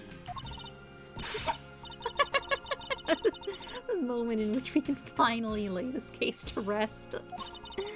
Wasn't that when we placed Detective Gumshoe under arrest? I think we've more than solved this case already. Don't you? You'll see. It all depends on whether or not your logic holds. Oh, I see we have a viewer in the gallery. Why, even Mr. Bad is here. A viewer in the gallery? I'm hardly just a bystander. I have a duty to see this case through to the end, no matter how it turns out. Oh, is that right? Anyway, I thought you might like to hear what I've slaved away to find out. I've taken statements of every single person's movements during the time when our suspect was in the hallway. I also confirmed that there's no possible route of escape from lobby number 2. Therefore, the killer must, without a doubt, be Detective Gumshoe. And that's all you have? Yeah, that's all there is to my conclusion, and this case. Sorry, but I beg to differ. In a trial, there's always time for a rebuttal, and we are standing in a court of law. It'd be more than appropriate to follow the rules of the court in this case, don't you think? How absolutely like a rookie to think such a thing. But alright, I'll play along, give you a proper testimony. If my logic is correct, then I've already won. All I have to do now is prove it by showing who the real killer is. Misuse argument. Everyone says a suspect has an alibi for when the gun went off. Furthermore, the areas around the crime scene have all been thoroughly investigated, right? I also confirmed that there's no possible escape route from lobby number 2. Which leaves us with one unshakable conclusion. That Detective Gumshoe is the killer. Now that you have your testimony, I expect a good rebuttal, Edgeworth. But of course, there's no need to confront her logic head-on right now. She should instead focus on drawing out any trump card she has up her sleeve.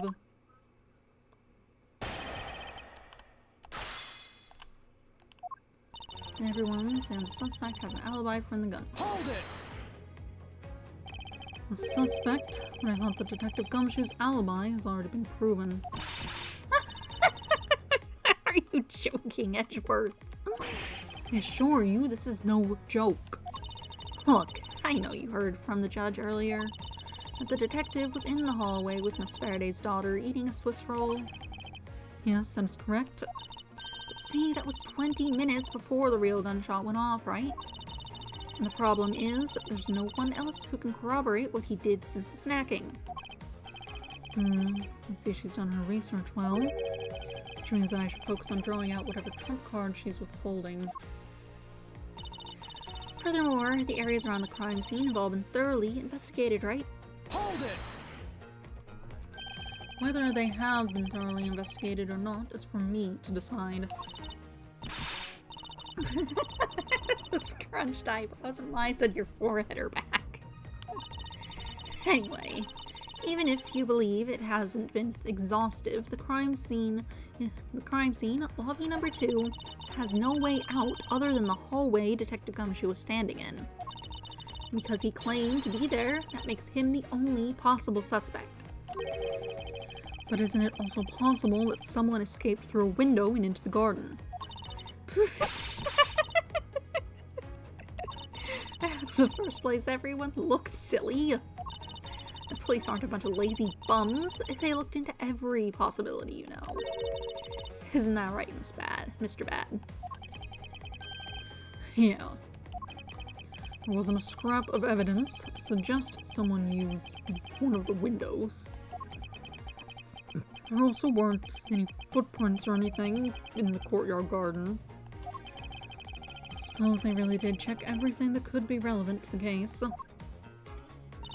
I also confirmed that there's no possible escape route from lobby number 2. Hold it! Are you absolutely positive that there are no possible routes of escape? Of course I'm sure. And why are you so certain? This is a courthouse, the place that criminals are brought to be judged. If there was an escape route, I'm sure every criminal would be using it to escape. Just common sense. Miles Edgeworth, I suggest you use a bit more of it in the future.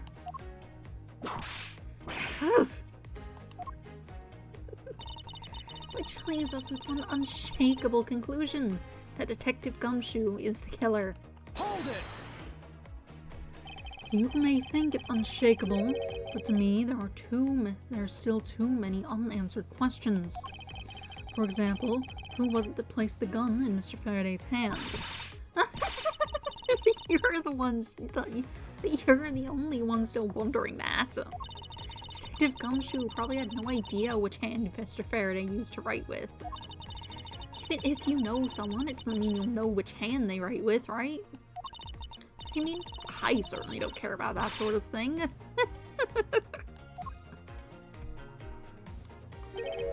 I'm not about to let her get a rise out of me with such a flippant statement. I suppose we've really reached the end now. I already have my trump card ready. All that remains is to play it. Before I do, I think I should inquire into a little something about her argument. You said earlier that you confirmed the alibis of every person other than the suspect. However, I don't recall either Francisco or myself speaking with you about the subject. Ah, but there were witnesses. For you, there is your mentor who gave you an alibi. I see. That's a little messy. She came to the courthouse during the recess and stopped by a security guard at the door to the hallway. She gave him quite a whipping for that, or so I heard. I'm the daughter of Manfred von Karma. And I will not be forcibly stopped by a guard or bailiff or anyone else. Wait, so basically the only reason Francisca bothered to show up today is because she found out that I was to be the replacement prosecutor? By the way, Miss Yu, what about everyone's alibis before Detective Gumshoe was assigned to guard duty? What about them? Have you looked into what people were doing during that span of time? What kind of an idiot do you take me for? Doesn't matter when the killer went into lobby number 2, from the time we heard the gunshot, to the time Mr. Bad and I arrived on the scene as we dashed from lobby number 1, the only person who could have committed the crime was Detective Gumshoe. Yes, let's talk about when you and Detective Bad heard that gunshot, shall we? I suppose that if we go by your logic, then Detective Gumshoe is the only one. However, what if the crime had occurred at an entirely different time than when that gunshot you heard went off? What then? That gunshot was a trap meant to manipulate our... Sadly, your explanation is very lacking, Edgeworth. What was he saying? Perception of when the crime took place. Okay. The gunshot we heard in lobby number 1. Care to explain how that could have been fabricated? Take that! A tape. Yes, that's exactly what you think it is. This is the surveillance tape of Mr. Rell the prosecution presented in today's trial. This was found loaded in the video player in lobby number 2. It was connected to the large television that had its volume turned all the way up. You can't honestly mean the sound we heard was the gunshot in the video. But I do, which leads me to my next point. The murders occurred much earlier than when anyone heard the gunshot.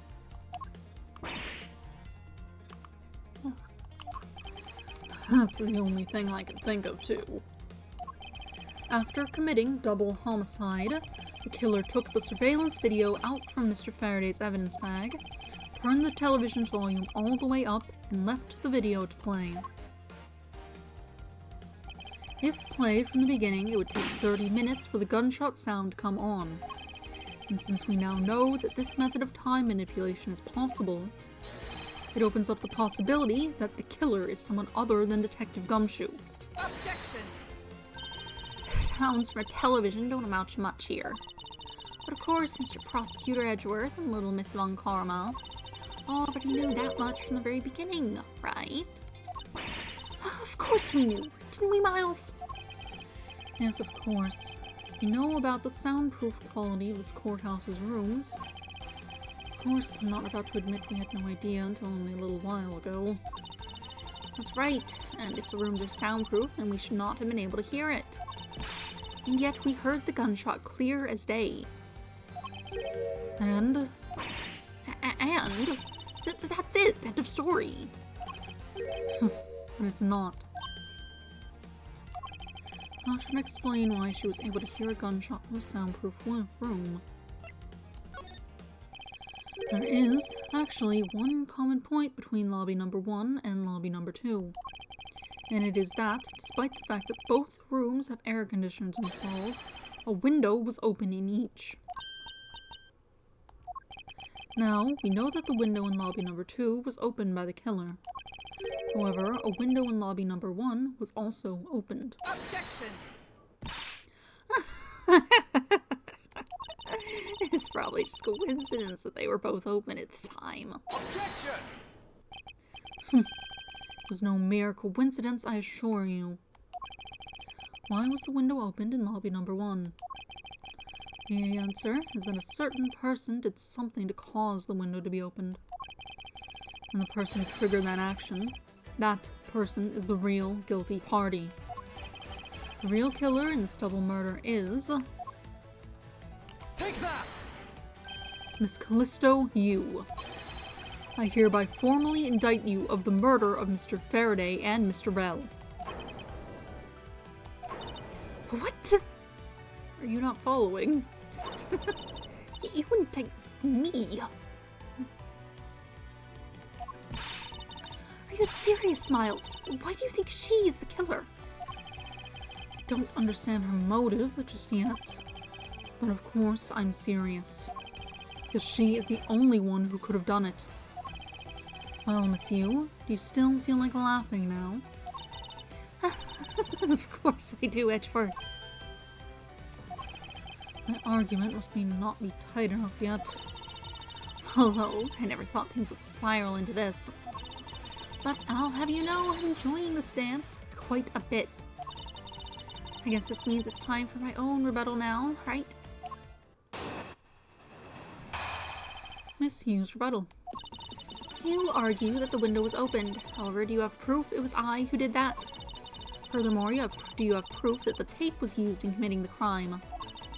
Frankly, I'm shocked at you for going around accusing people of murder like this. Especially with logic as full of holes as yours.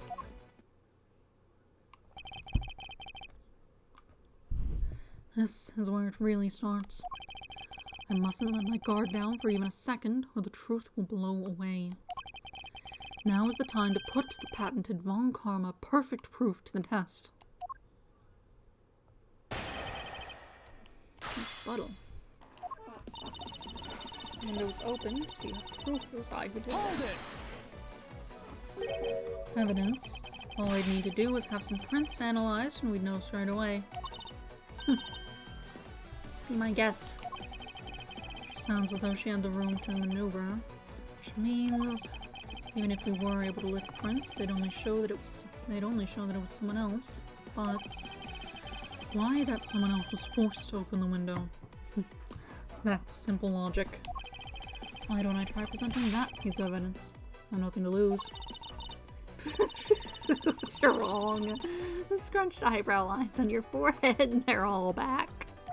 More importantly, are you going to be okay? Not running a fingerprint analysis? Yes, I'll be fine. Oh, well in that case, I'll just continue with my testimony, alright? Furthermore, do you have proof that the tape was used in committing the crime? Hold it! I thought I just proved that it was. Sure, you proved that the tape was there at the scene of the crime.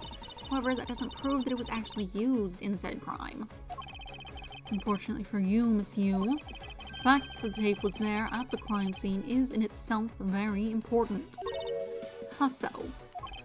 And the very existence of that tape at the crime scene, it proves the possibility that the win of the crime could have been fabricated. And that possibility alone renders all alibis and witness reports irrelevant. Basically, it means that we will need to re-examine every person's movements again. Whether the tape was used in the crime or not, that we can re-evaluate afterwards. So in conclusion, you're admitting that you can't prove it was at this point. Frankly, I'm shocked at you for going around accusing people of murder like this. Hold it! Even if you're shocked, that is of no concern to me. I do things my own way.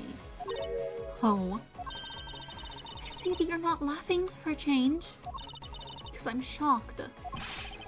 Again, you being shocked is no concern to me. Let us continue with the testimony. Alright. Let me just say one thing. You shouldn't go around accusing people. Especially with logic as full of holes as yours. Hold it! Full of holes? I suppose it might be. Oh, admitting to your faults now, are we? At this point in time, is what I meant to say. Should I take that to mean you're just a sore loser? No matter how full of holes my logic may be right now, if I plug them in one at a time, I will ultimately make my way to the truth. What a paradox. Take care not to fall into one of those holes before you fill it up.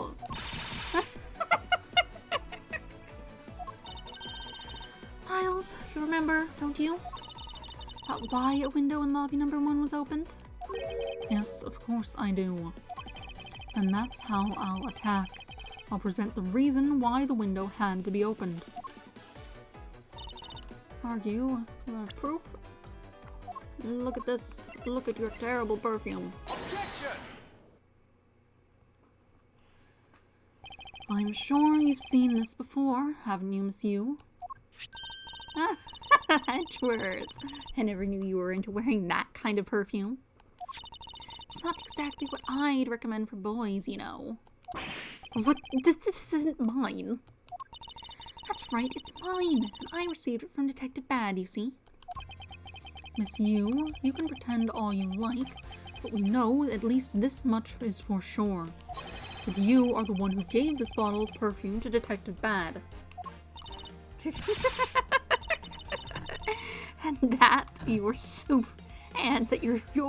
easy to rile up. So, what about the perfume? While you were in lobby number 1, you made a big show of spilling some of this perfume. That's according to Detective Bad.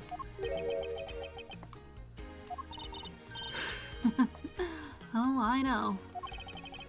You also knew that if you spilled it, he would naturally move to open a window. Objection! Come now, I've already told you that that's just a big coincidence.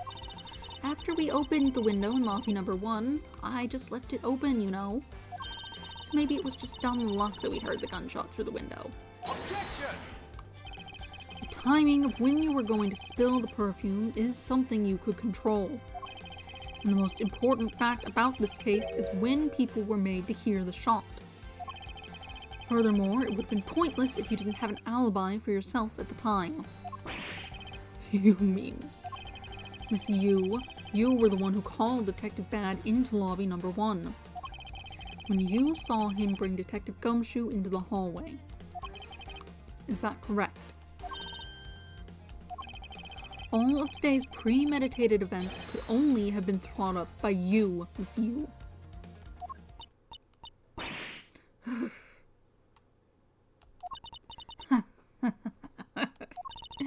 You accuse me of murder on the fact that I spilled a little perfume. Allow me to say this much. I couldn't have killed Mr. Faraday. Would you care to testify as to why? Look, I've had a lot of fun today, really. I grow weary of this game of cat and mouse.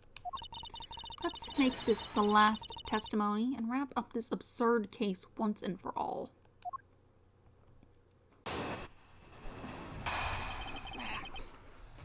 Why, it couldn't be me. Hold on.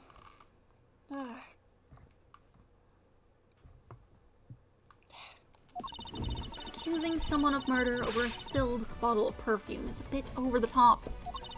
But I suppose forgery of evidence is to be expected of a disciple of Von Karma. In any case, it simply could not have been me who killed Mr. Faraday. After all, I don't even know where the knife that was used to kill him came from. Miles, her testimony is flawless. Yes, but no matter what sort of trick she may try to pull, she won't escape me. And if I'm lacking in information, I'll just draw it out of her.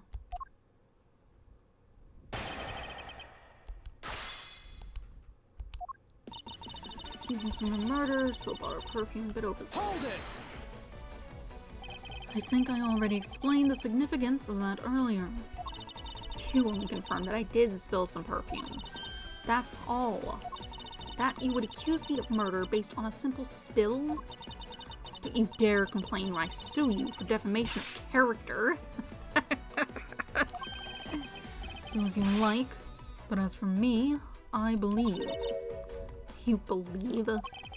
I believe that you are the true culprit in this case.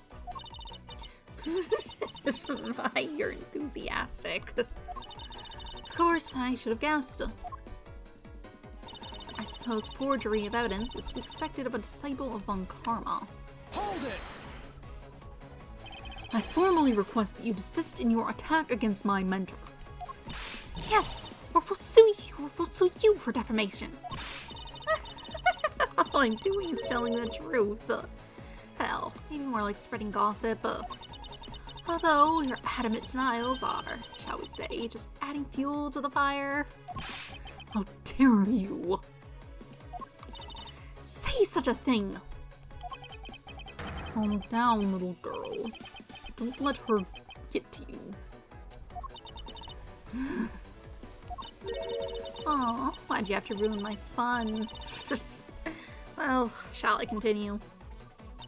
In any case, it simply could not have been me who killed Mr. Faraday. Hold it! And why exactly could you not have killed him? I was just about to testify to that. You're such an impatient man. I'm not really into that, you know, Edgeworth. Your preferences have no bearing on what is at hand. Feeling a little uncomfortable, are we? Objection! Miss you! You will desist in this tomfoolery and return to your testimony. And Miles, if you're going to lose your cool, then I won't show you any mercy. Sorry, Miss Yu, please continue with your testimony. Sure. As I was saying, I couldn't possibly have killed Mr. Faraday. After all, I don't even know where the knife that was used to kill him came from. Hold it! At this rate, she will inevitably escape. But if she really was the one who killed Mr. Faraday, then she must have known about the existence of the knife. I'm sorry, Miss Yu. Maybe you weren't aware. However, the knife that was used to kill Mr. Faraday was taken from his evidence bag. Miles, what do you think you're doing?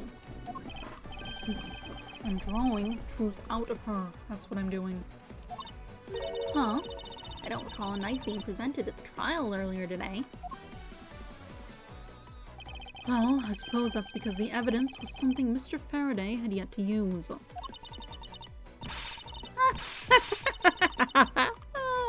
So that's what you're trying to do.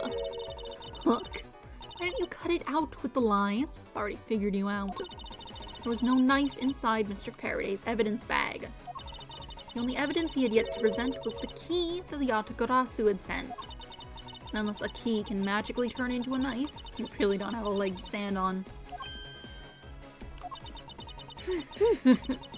Did you really think you could trap me? Come now, be honest. Never intended to do such a thing. It's all a misunderstanding on my part. In any case, I wonder if you might append what you just said to your testimony. Sure, why not? I'll even say it as many times as you'd like. There was a key in his evidence bag, but you can't kill someone with a simple key. Hold it! Miss Yu, I would just like to confirm something with you one more time. Oh? About what's going to happen to Detective Gumshoe after this? I don't need to ask you about that, because he isn't the killer. Looks like the number of wrinkles on your forehead have increased yet again.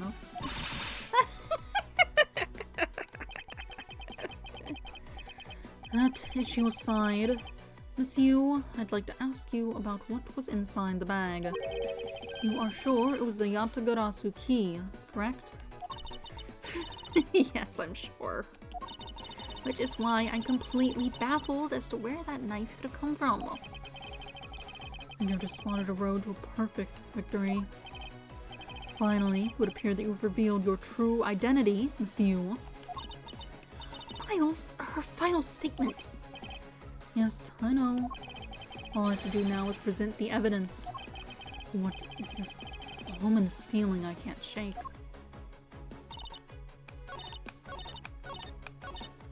You can't kill anyone with a key, but that's because it's a knife. Objection! Miss Yu, I wonder if you might take a look at this photo for me. This is a picture of the key the Yatagarasu sent to the police. However, while it may look like a key at first glance, it in fact has the secret ability to transform into a knife.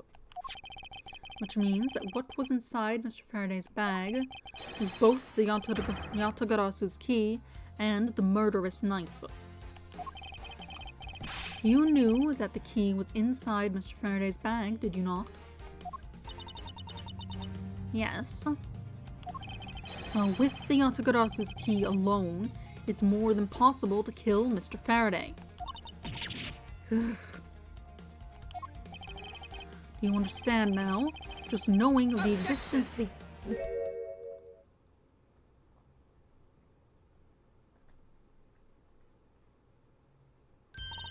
I still haven't had a good look at it. Showing it to me from that far away, you could be lying for all I know. You would, even now, still feign ignorance. I'm not feigning anything. But we can't have you accusing me of a crime with false evidence, now can we? I mean, Mr. Von Karma, I've heard some very interesting rumors about him. Are you mocking my papa? Don't you dare sully the good name of my mentor. Now take a good look. This piece of evidence is more than real. Wow, who knew there was such a trick to this thing? You satisfied now? But of course you knew from the very beginning, didn't you? You knew that the knife and the Yatagarasu's key are one and the same. Otherwise, someone like you, who isn't a member of law enforcement, and who would never have been privy to this trick, would never have known about it to begin with. Furthermore, the something that the Yatagarasu sent to the police, how did you have knowledge as to what it was? Actually, I heard it from Mr. Faraday. Just before he dragged Mr. Rell off, he told me. Oh, that's right, I almost forgot. He also told me about the key turning into a knife at that time. But he didn't tell me about how the key actually transforms. Objection! What you are saying is simply not possible. Oh, why not? Because Mr. Faraday himself didn't know about the hidden knife within the key. From within these pages, he mentions nothing about a knife. Objection! I'm not sure he would have written everything in his organizer, you know. Wouldn't something of this importance be better left to oral communication? Objection! Unfortunately, that is also impossible. Because Detective Bad didn't know about the knife aspect either. What would have been highly classified information, even within the police force, and is something that even the lead detective on the case didn't know. Why would Mr. Faraday have felt the need to share such information with the opposition? Yeah, I guess he wouldn't have had much reason to. Looks like I gave a pretty lame excuse, huh? How can you laugh at a time like this? She probably just realized the flaw in her logic and is already in a panic over it. But that's not something we need to concern ourselves with. I suppose you're right. Miss Yu, I'd like to state that I also know how you know the real nature of the knife. Do you now? Why don't you put your money where your mouth is and show me? Oh, I will, and I'll wipe that smile off your face by the time we're through. This is it, the moment of truth, the secret behind the Yatagarasu's key. Only one person would have the knowledge of it from the get-go. Who would know from the start that the Yatagarasu's key can change into a knife?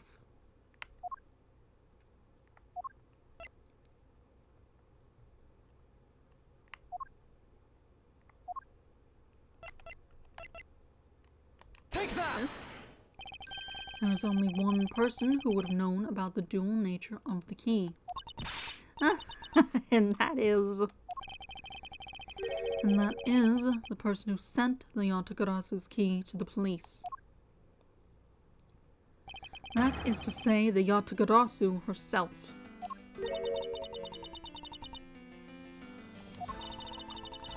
Are you saying that this lawyer is the great thief Yatagarasu? Miss Hugh, you used Mr. Rell to lure Mr. Faraday into a trap, didn't you? You, who professed to bear a grudge against criminals. Why? Why do something like this?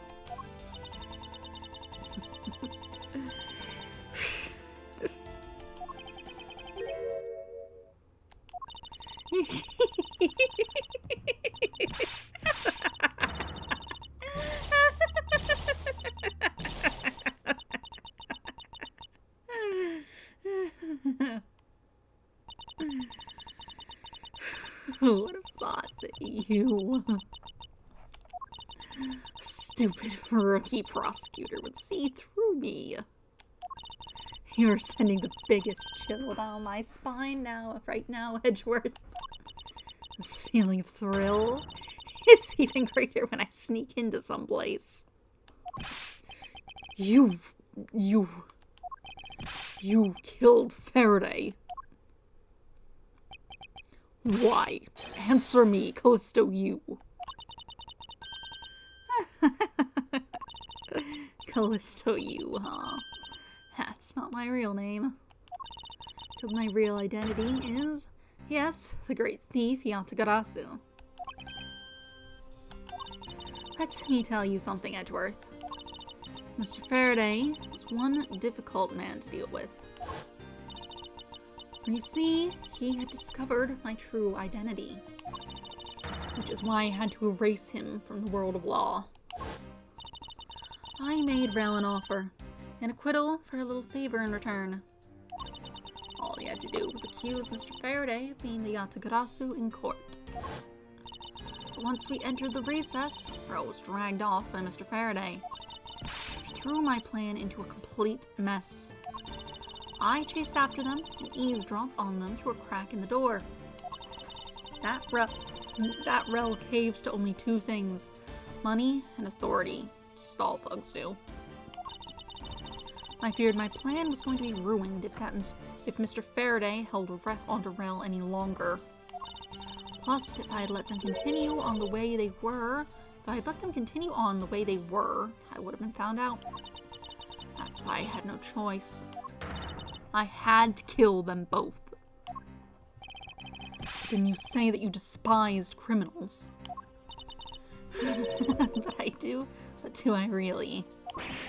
Have you forgotten about the KG-8 incident too?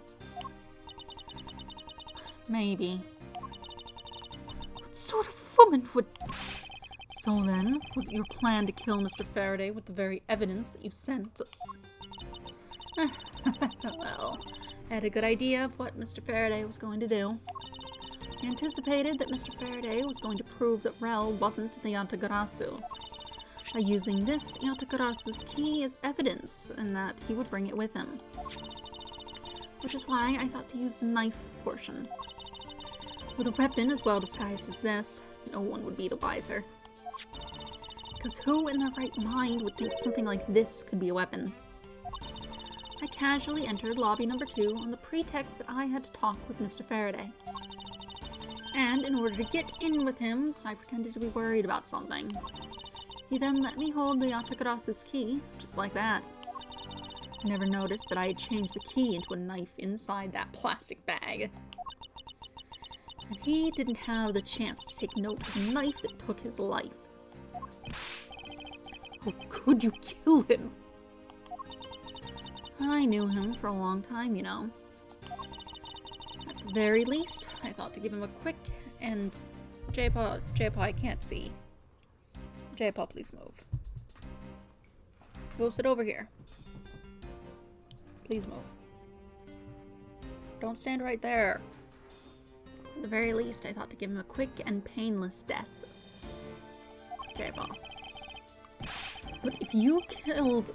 J-Paw, please. Move a little quicker.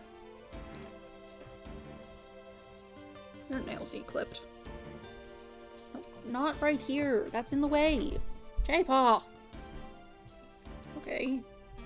You just come up here, just jump right back down, whatever. My cat. But if you killed Mr. Faraday first, there was no need for you to kill Mr. Rell as well. As a witness. I believe I mentioned why when we were placing Detective Gumshoe under arrest. Something about having accidentally created an eyewitness. And how that led the killer to think about setting them up as though they killed each other. The trick with the surveillance tape.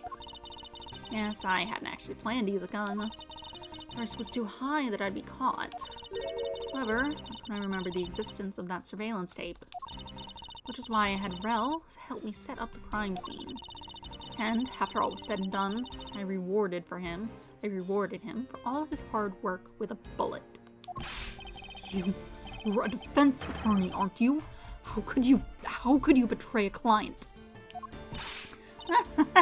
Clients. If you want to talk about who's a client of whose first, it was me. I was the client in the murder of the Code Open Embassy staff member, Dade Mann. You ordered a hit job. You still haven't figured it out, Mr. Bad. I had Dade Mann killed because he was about to give away info about the smuggling ring. Now, who exactly do you think would benefit from such an assassination? It can't be you're... That's right. I'm a member of the smuggling ring. How could this... You don't mean you're working with Manny Cochin too, do you?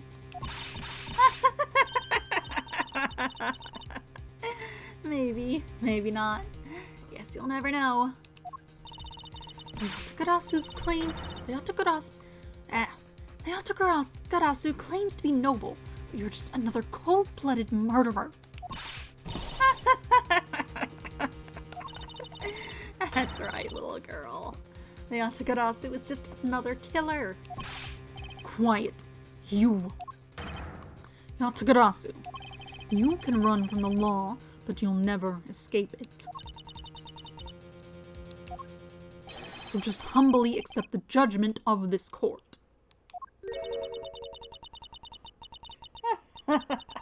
Hey, Edgeworth. Did you know Leotogarasu has 3 legs? Do you know why that is? No. Well, let me tell you. It means that Leotogarasu has more than one razor-sharp way to do her work. Oh.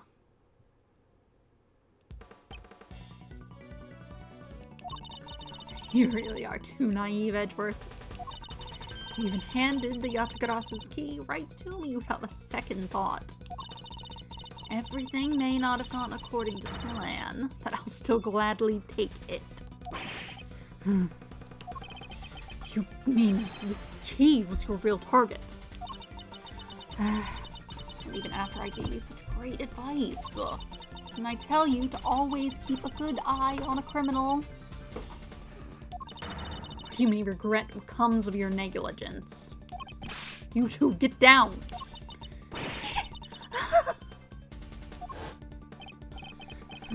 My body, I can't move. Hey, mister, to your right!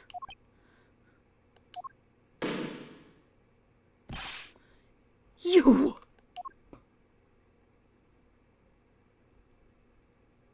Don't go after her, child. Are you alright, Franziska? I'm perfectly fine, Miles. Her voice is shaking, but it looks like she's unharmed. Where'd Decay go? That's a gunshot.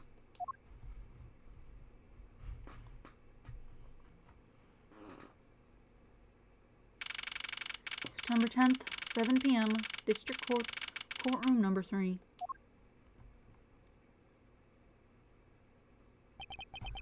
Sorry. Looks like she got away. Called the precinct. They should have a perimeter set up soon. Detective Bad, are you alright? I heard a gunshot. I'm okay. Just got another hole in my jacket. They say he's fine, but he looks quite shaken. But more importantly, boy, I mean, Mr. Edgeworth, Miss Von Karma, are you too hurt? I'm absolutely fine. I'm also alright, thanks to Kay. Speaking of Kay, where is she? I don't know. She just sort of disappeared. I'll go look for her. Oh, and hey, Detective Gumshoe. Yes, sir. Detective Bad, sir. I'm sorry, I doubted you. Don't worry, sir. It's not your fault. Well, I lied to you guys too, after all. I've heard about what happened. Okay. Lying while giving testimony is still unforgivable. But in this case, we're protecting Kay and her feelings. Looks like you just might have what it takes to be a real detective. Now don't you ever lose that detective spirit, okay? You got it, Pops. Pops? Watched one too many detective dramas recently, have we? Way to single-handedly destroy the cheery atmosphere with one snarky comment. I should get back to the investigation. I swear, I'll catch you if it's the last thing I do. Be careful, Detective Bad, and take care. Thanks. Well, I'm off. Maybe we'll run into each other again someday.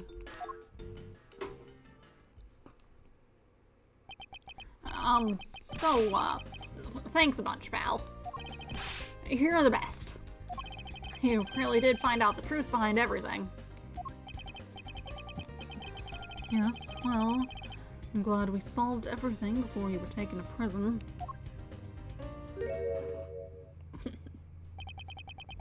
I can't believe how much trouble I caused you with my testimony, Detective Gumshoe. It was no problem, really. I mean, I lied too, so I didn't help anything. It's really not your fault, Your Honor. Well, even if we didn't have His Honor's testimony, I think that lawyer would have found another way to get you convicted on her behalf. Yeah, I can't believe I was about to get fired during my first week as a detective. Well, so long as you're not fired, you should work hard, give all that you have, and perform your duties well. Oh, and one more thing. Kay left a present for you with me. She did? Oh, what is it?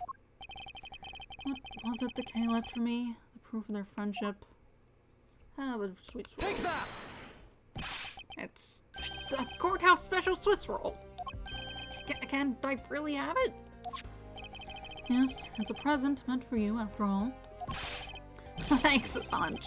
You have no idea how happy this makes me, pal. I'm gonna eat this right now.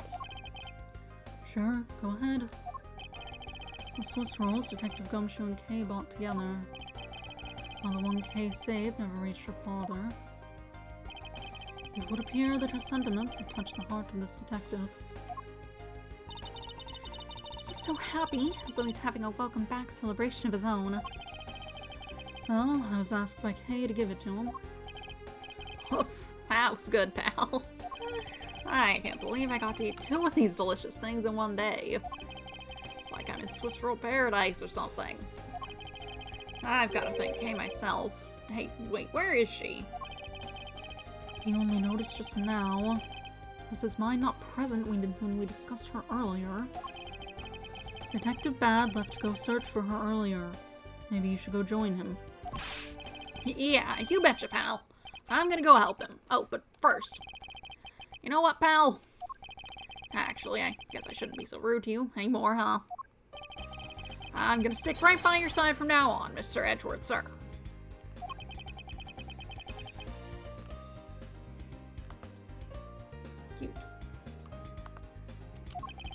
I sense nothing but a most troublesome relationship from that ominous statement. We should go home too, Miles. We have to hurry and report what has happened to Papa. Agreed. Well, I'm afraid we must be going now, Detective. Roger, sir. And don't you worry. I'll investigate the next case we're on real well. Well, be counting on you. The scent of trouble is definitely in the air.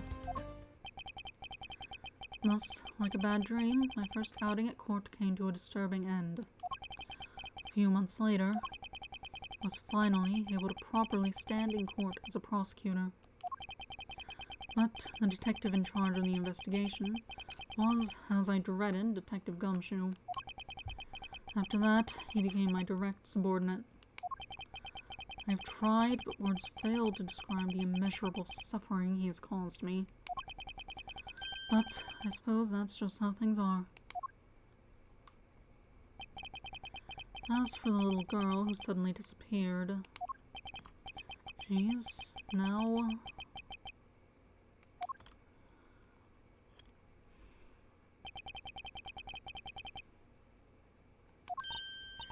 So, do you remember now? Yes, I remember everything. Kay, it's been a while. Hey, you sure grew up a lot. Of course. But thank goodness. I thought you two had totally forgotten about me. I know, I was really worried about you after all that. Where have you been all this time? Gummy, I didn't know you cared. After my father died, I went to go live with my mother's relatives. They lived really far away, so I wasn't able to come back here all that much. Oh, is that what happened? Well, I'm just glad you're alright. So, does it all make sense now? You betcha it does. Oh, you know what? I was going through my father's bookshelves recently, and... Hold it! Actually, there are still a number of things that don't make sense, Kay. Huh? First of all, why did you come all this way to see me? And second, why are you calling yourself the Yatagarasu? The Yatagarasu is Callisto Yu, the woman who killed your father. No, you're wrong. The real Yatagarasu was my father. Mr. Faraday was the Yatagarasu. Like I said, I was going through my father's bookshelf recently. And I found a secret diary hidden amongst his books. I have no regrets in choosing to walk the path of the Yatagarasu. That was written in his diary, and that's how I know for sure. But that's impossible. What's with that look? You don't believe me? It wasn't just the expression on my face. I clearly said it was impossible just now. Alright then, how do you explain this? It's a way of disarming any security system of the user's choosing. Yep, that's Little Thief. Truth be told, this is the Yatagarasu's greatest secret. And this little gizmo was used by my father. Wow, Mr. Faraday wasn't just a great prosecutor. He was really a great thief, huh? Yeah, my father worked really hard to steal the truth. But he was killed, and the Yatagarasu was no more. But despite that, the Yatagarasu has been spotted again recently. Someone other than you. Here, Mr. Edgeworth. Take a look at this article. Yatagarasu sends card to embassy. The Yatagarasu sent the embassy a calling card. Yeah, meaning this person's a fake. I'm almost certain that Callisto Yu lady is behind this. Because the real Yatagarasu would never send something like a gaudy card out. But the Yatagarasu did send a white card along with anything to be publicized. That's what Detective Bad told me 7 years ago, if memory serves. Well, as soon as I heard the news, I got all wound up, and I knew I couldn't just let it go. Yeah, there's a difference between sending a card beforehand and sending one with the stuff you're giving to people. So I searched you out, so that I could obtain the truth behind the Yatagarasu. If anyone can help me find it, I figured it's you, Mr. Edgeworth. So you're saying that I have your father's and Miss Yu's identities backwards? Yes, because the real Yatagarasu is noble to the end. I want to revive the real noble Yatagarasu. If I don't, my father will never be able to rest in peace. Okay. Hey, you're so honorable. I don't care what anyone else thinks. I'll always be here to cheer you on, pal. Even if you are honorable, a thief is a thief. And if you are plotting to commit a crime, then I'm afraid I can't be complicit. Mr. Edgeworth. You guys are not making it easy for me. Who am I supposed to support now? Mr. Edgeworth. What I want from you is not to steal something. What I want is the arrest of that evil woman. That evil woman? You mean Callisto Yu? It's too hard for me to catch her all by myself. But I thought that since you were able to expose her for who she is, then maybe... Please, Mr. Edgeworth, won't you help me? Come to think of it, I do believe I owe you. Uh-huh? Owe me for what? When Miss Yu made her escape, it was you who saved my life. Furthermore, you helped me with the investigation today. You're not so rude as to leave favors unrepaid. Then you mean... Yes. That case has been weighing down my soul ever since that fateful day. Perhaps the time has come to settle things once and for all. If you don't intend to sully your hands in a crime, then I believe I can help you. Mr. Edgeworth, thank you. Hey, Mr. Edgeworth, sir. Isn't that great, Kay? Yeah, it sure is, Gummy. Even though he had completely forgotten about her until just now. What is with their chummy relationship? The great thief, Yatagarasu. After all that time, the true identity of the thief sank back into the darkness. Byron Faraday, Callisto Yu, and Kay Faraday. The phantasmagorically changing identity of the great thief Yatagarasu. And the Yatagarasu's real goal. It would all come to light the day after I made that promise to Kay. The end.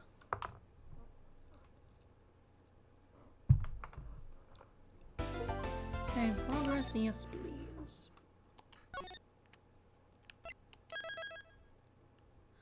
Awesome. So it's now 11:30. Presumably next up will be chapter 5, episode 5 rather. And so we can do that next time. New items. Yes. So next time on Monday we shall return to Ace Attorney Investigations. We'll get into episode 5 and we'll see what's going on. We'll solve the Yatagarasu case, I suppose. Or at least the part where the imposter is around. We probably won't arrest Kay. Especially if she hasn't actually managed to commit a crime. That is definitely an important part of getting someone arrested. Anyway, so on Monday, around the same time, we'll be starting up to episode 5. After that, whenever I get through the game, kind of looks like the next game is the next investigation game, which is part of this, so getting at that will be easy. So yes. I'll return on Monday. Have a nice day. Goodbye.